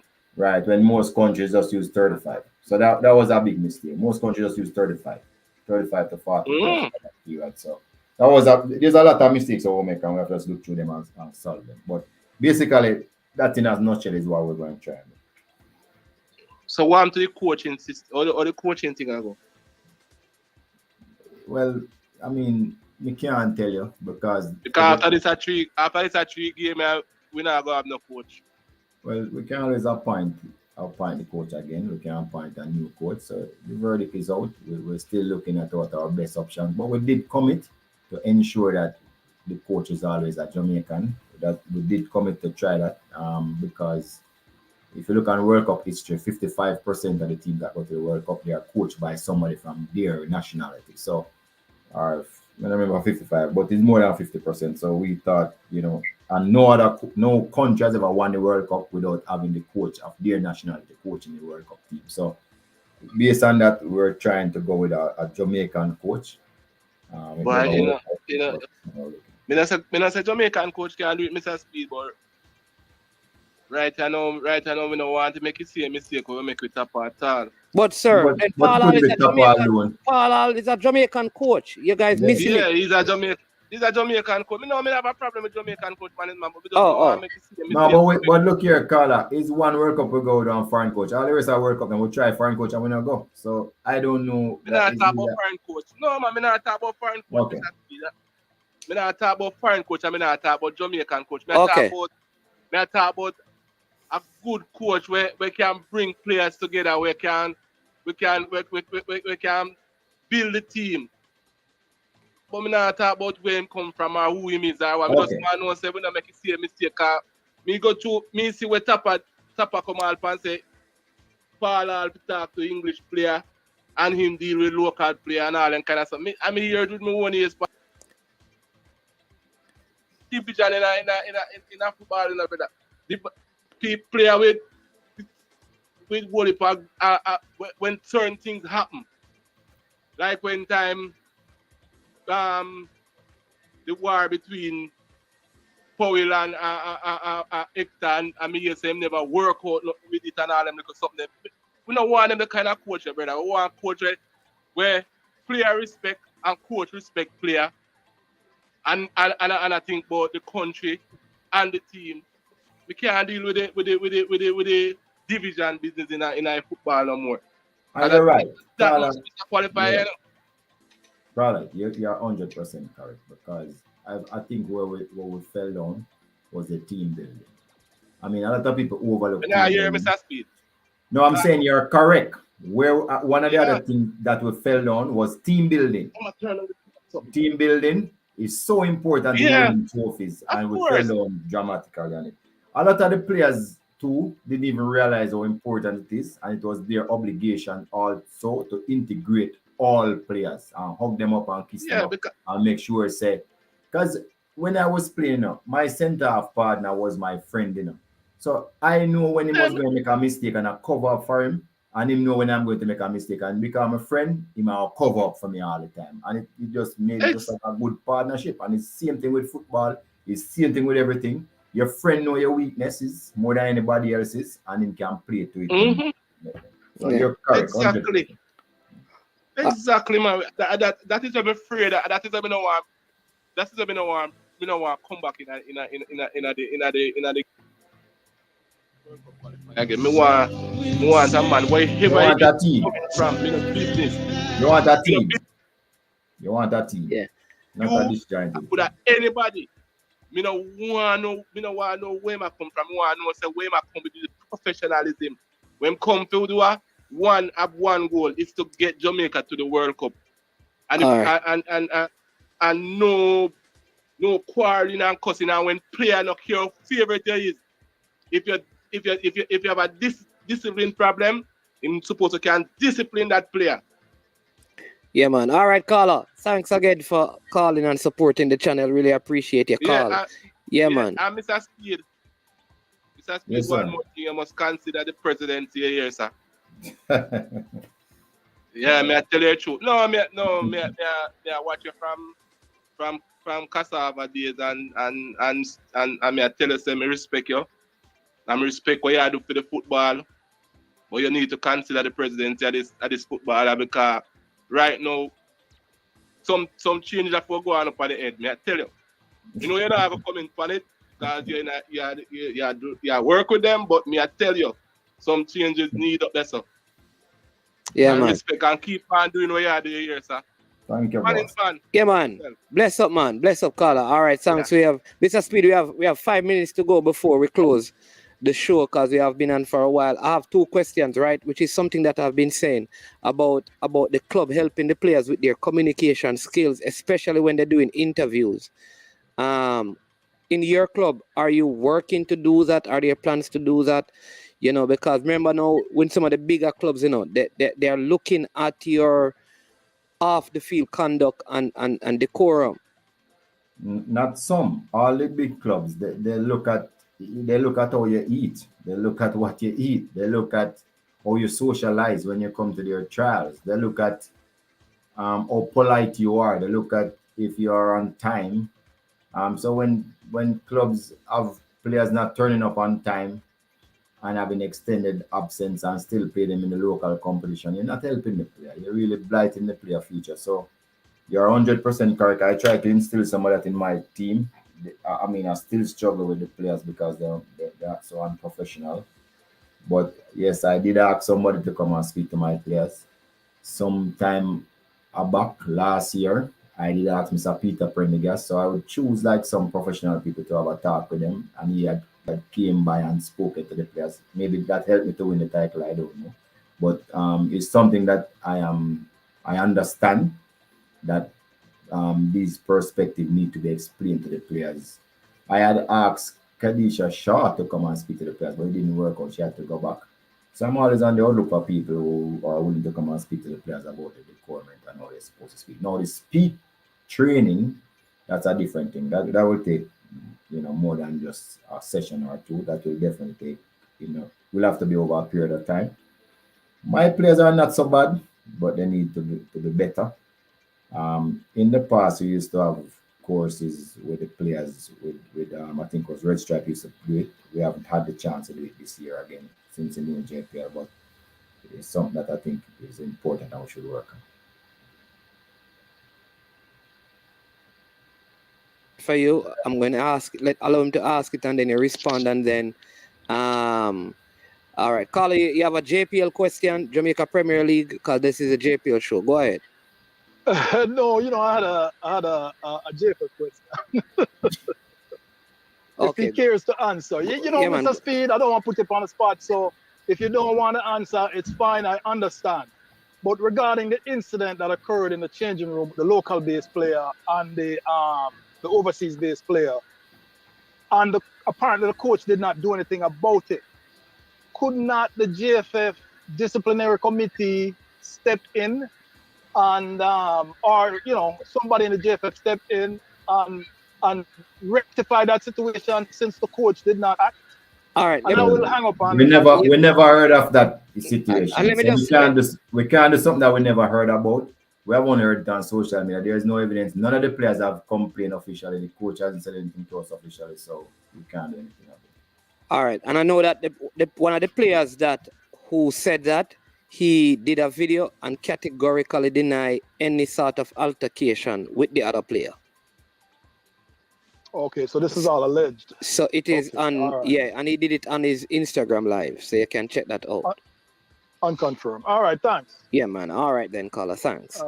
All right, Mr. Speed. Final question as we close. Ask Mr. Speed, who is busy and King agent, and he says, "Man, please ask the question." Man, they have no agent. Yeah. All right. And then Boss Thomas is suggesting that you can reach out to students that you study in communication to come by once per week to interview, you know, as part of your coursework. Maybe that's something that they could do and it would be free as well. Yeah. Yep. All right. Listen, this has been the JPL show. Want to thank you all for coming on. Though we kind of had some Reggae Girls discussion at the beginning. It looks like we're going to have to make arrangement for Mr. Speed to come on and talk some national football at a time convenient to him because there's still a lot of questions. So we're going to work on that. But we wanted to dedicate this show to the JPL, which is a local league here. I want to thank Mr. Speed for spending his afternoon with us. So thank you, Mr. Speed, for coming on. All the best this weekend. Who do you play this weekend?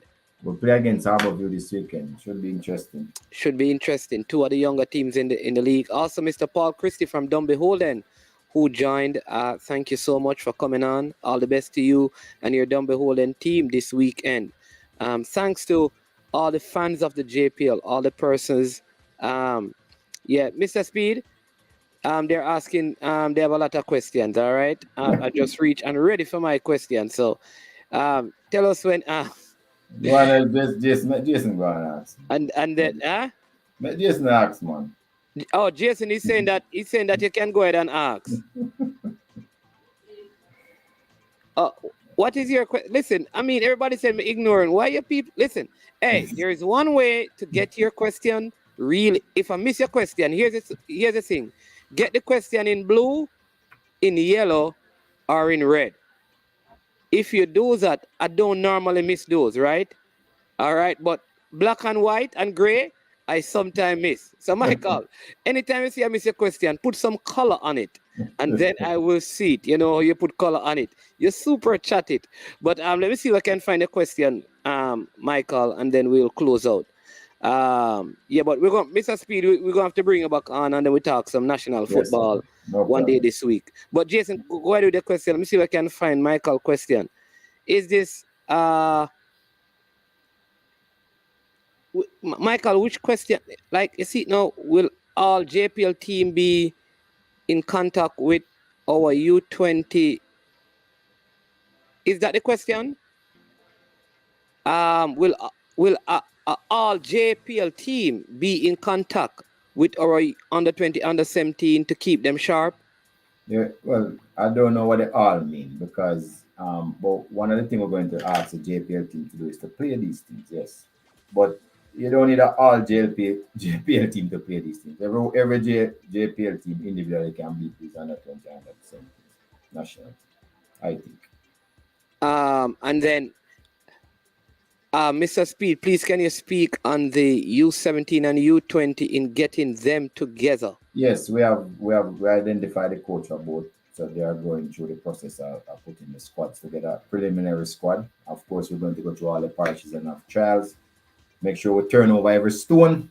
And of course, international players from overseas are invited to make themselves be known. We do have a scouting system overseas. So if they're interested to play for the national team, let themselves be known. Some of the players we will scout because we'll see them performing in various leagues over the world. But remember the players after born 2003. A lot of people go around telling lies on the JFF say them have players can play and when you check them out, they're overage. You have to born 2003 or after for the under 20s and 2006 or after for the under 70s. Don't come in an overage player and talk about say they can play and we don't call them. Okay, all right. And then Jason says, Mr. Speed, I think the players need to be educated reagents as I'm sorry to say the JPL is more a feeder league. But you're sorry, now. Jason. It's true. Why you're sorry? It's not anything. It's a feeder league. It's a development league. And the players go abroad and learn to play even better. It's true. And agents is personal choice. I've known agents that have top quality player like Alex Marshall and they couldn't get them overseas. So don't say that. There's a lot of time it don't make sense. Them have certain agents. You have to get the right agent that can push it correct. And then I think then we can be better negotiating for players. That come with contract and experience. having a way forward, forward the Everybody does that percentage of now. your innit? player sales in the future. Everybody does the percentage of player sales in the future, and now we are even learning to have a second sale on agreement in place, so you get a second sale on, not just the first one. But as I said before, the agents are so smart. They sell the player first to their friends for little and nothing, and then it's the following sale make the money. So your sale on is like nothing at all. 100%, 50% of zero is still zero. So that is what is happening to us, mainly because we have to beg them to take the players. Nobody's in demand. Probably except you know who is in demand now. I think the king of defending. Yes. No. There's also need to have a brother sister club for development, as it also essential for development. I mean, like a bigger brother sister suspect what Jason is speaking about. All right. So people, here's what I'm going to do, right? On Friday, I'm supposed to be having on Dr. Dean Weatherly. All right. In the afternoon, I'll have Mr. Speed come back on. Honestly, I don't. Here's the thing. You see, once you start talk national football, you have to prepare yourself, because somebody going to take something, because I'm trying to go through them fast. And here's what. Somebody is going to take something out of context, say something out of context, and it's going to get toxic. I want to dedicate this time to the JPL. I will get Mr. Speed back on by the end of the week, where we can ask the question about the national teams, because you're going to keep putting them up, and when I ignore them, you're going to get upset. So we have been on for 3 hours and 16 minutes. I promise you that he will be back this week when you can come on and talk about the JPL game. And yes, Michael, the super chat is working. So you can do that, right? So before the weekend, I'm going to bring him back on. This is the JPL show, and I like doing that. We have the same problem. This is me personally. Other people do their stuff differently. I can't be talking about respecting the female game, and we're asking about all the national male footballers and who is where. Please let us just give credit, because if we don't talk about the JPL, then who's going to talk about it? So let us talk about it in its time, and before the weekend, Mr. Speed will be back on, hopefully on Friday, and then we can have a lengthy discussion about U17. In fact, here's the good news. One of the proposed, I know Mr. Speed called his name, but don't know that he's going to be. But I have an interview with Mr. Marcel Gill, and that is coming up, right? That's Marcel Gill. He'll be coming up doing an interview. All right. So we can also look forward to that, so we can ask more direct questions to the person who could be, leading that. So can we do that? Can we do that, people? Can we do that? All right. So Mr. Speed, let's see if we can set up something for Friday evening. That's yes, good. no problem. Yeah, man. So Friday evening we'll talk national football, so you can all jump back on and be a part of that. All right? Yeah, man. So thanks again, Mr. Speed. Appreciate you coming on. Enjoy the rest of your day and be safe. You too, and for all the You're muted. and all your listeners, keep safe. Yeah, man. All right, then. Respect and blessings. Yeah. All right, there you go, people. That's a next edition of the JPL show on I Am Sure Sports. Really, really appreciate all of you. I am that way because I think it is important that we give credit. And like I said, that I want to help to expose some of the things that are happening in the local league. So let's give credence to that when it is happening. Big up Orlando for the color. You understand me? The super sticker. All right, respect, sir. All right, so blessings. We're gonna have Mr. Speed back on, like I said, on Friday evening, so you can speak to him about the under 20, under 17, and the senior team going ahead. And we're also gonna have Maurice Gale on as well. We have Emerson Diggy Henry that is coming up. We have Dr. Dean Weatherly, who is going to be on the program this week. as well. And we have more guests that are coming up that, we continue to be, we have a big basketball on around the NBA show. We have a big guest that will be on that. We have our Super Bowl NFL show that's also coming up. So stick and stay with I Am Sure Sports. Again, thank you so much for all your love and respect and for the time that you take to call in, to steal time away from your work, to watch the program, to send in a comment. And even when your comment don't get posted, you still are engaged in the process. I really appreciate that. Thank you for telling someone else about the platform. When you say to someone else, "Listen, check this out and subscribe," that's helping. We appreciate that. When you hit the like button, that's also helping, and we appreciate that. When you criticize and you say it's nonsense and I need to get my thoughts together, all of that, it helps, right? Because it helps with the algorithms. So thank you. Really appreciate you being on. Enjoy the rest of your day. Live good and seek to add value to other people's life as you live your daily life. I am Manning's Man, and you have watched another episode of I Am Sure Sports. Enjoy the rest of your day.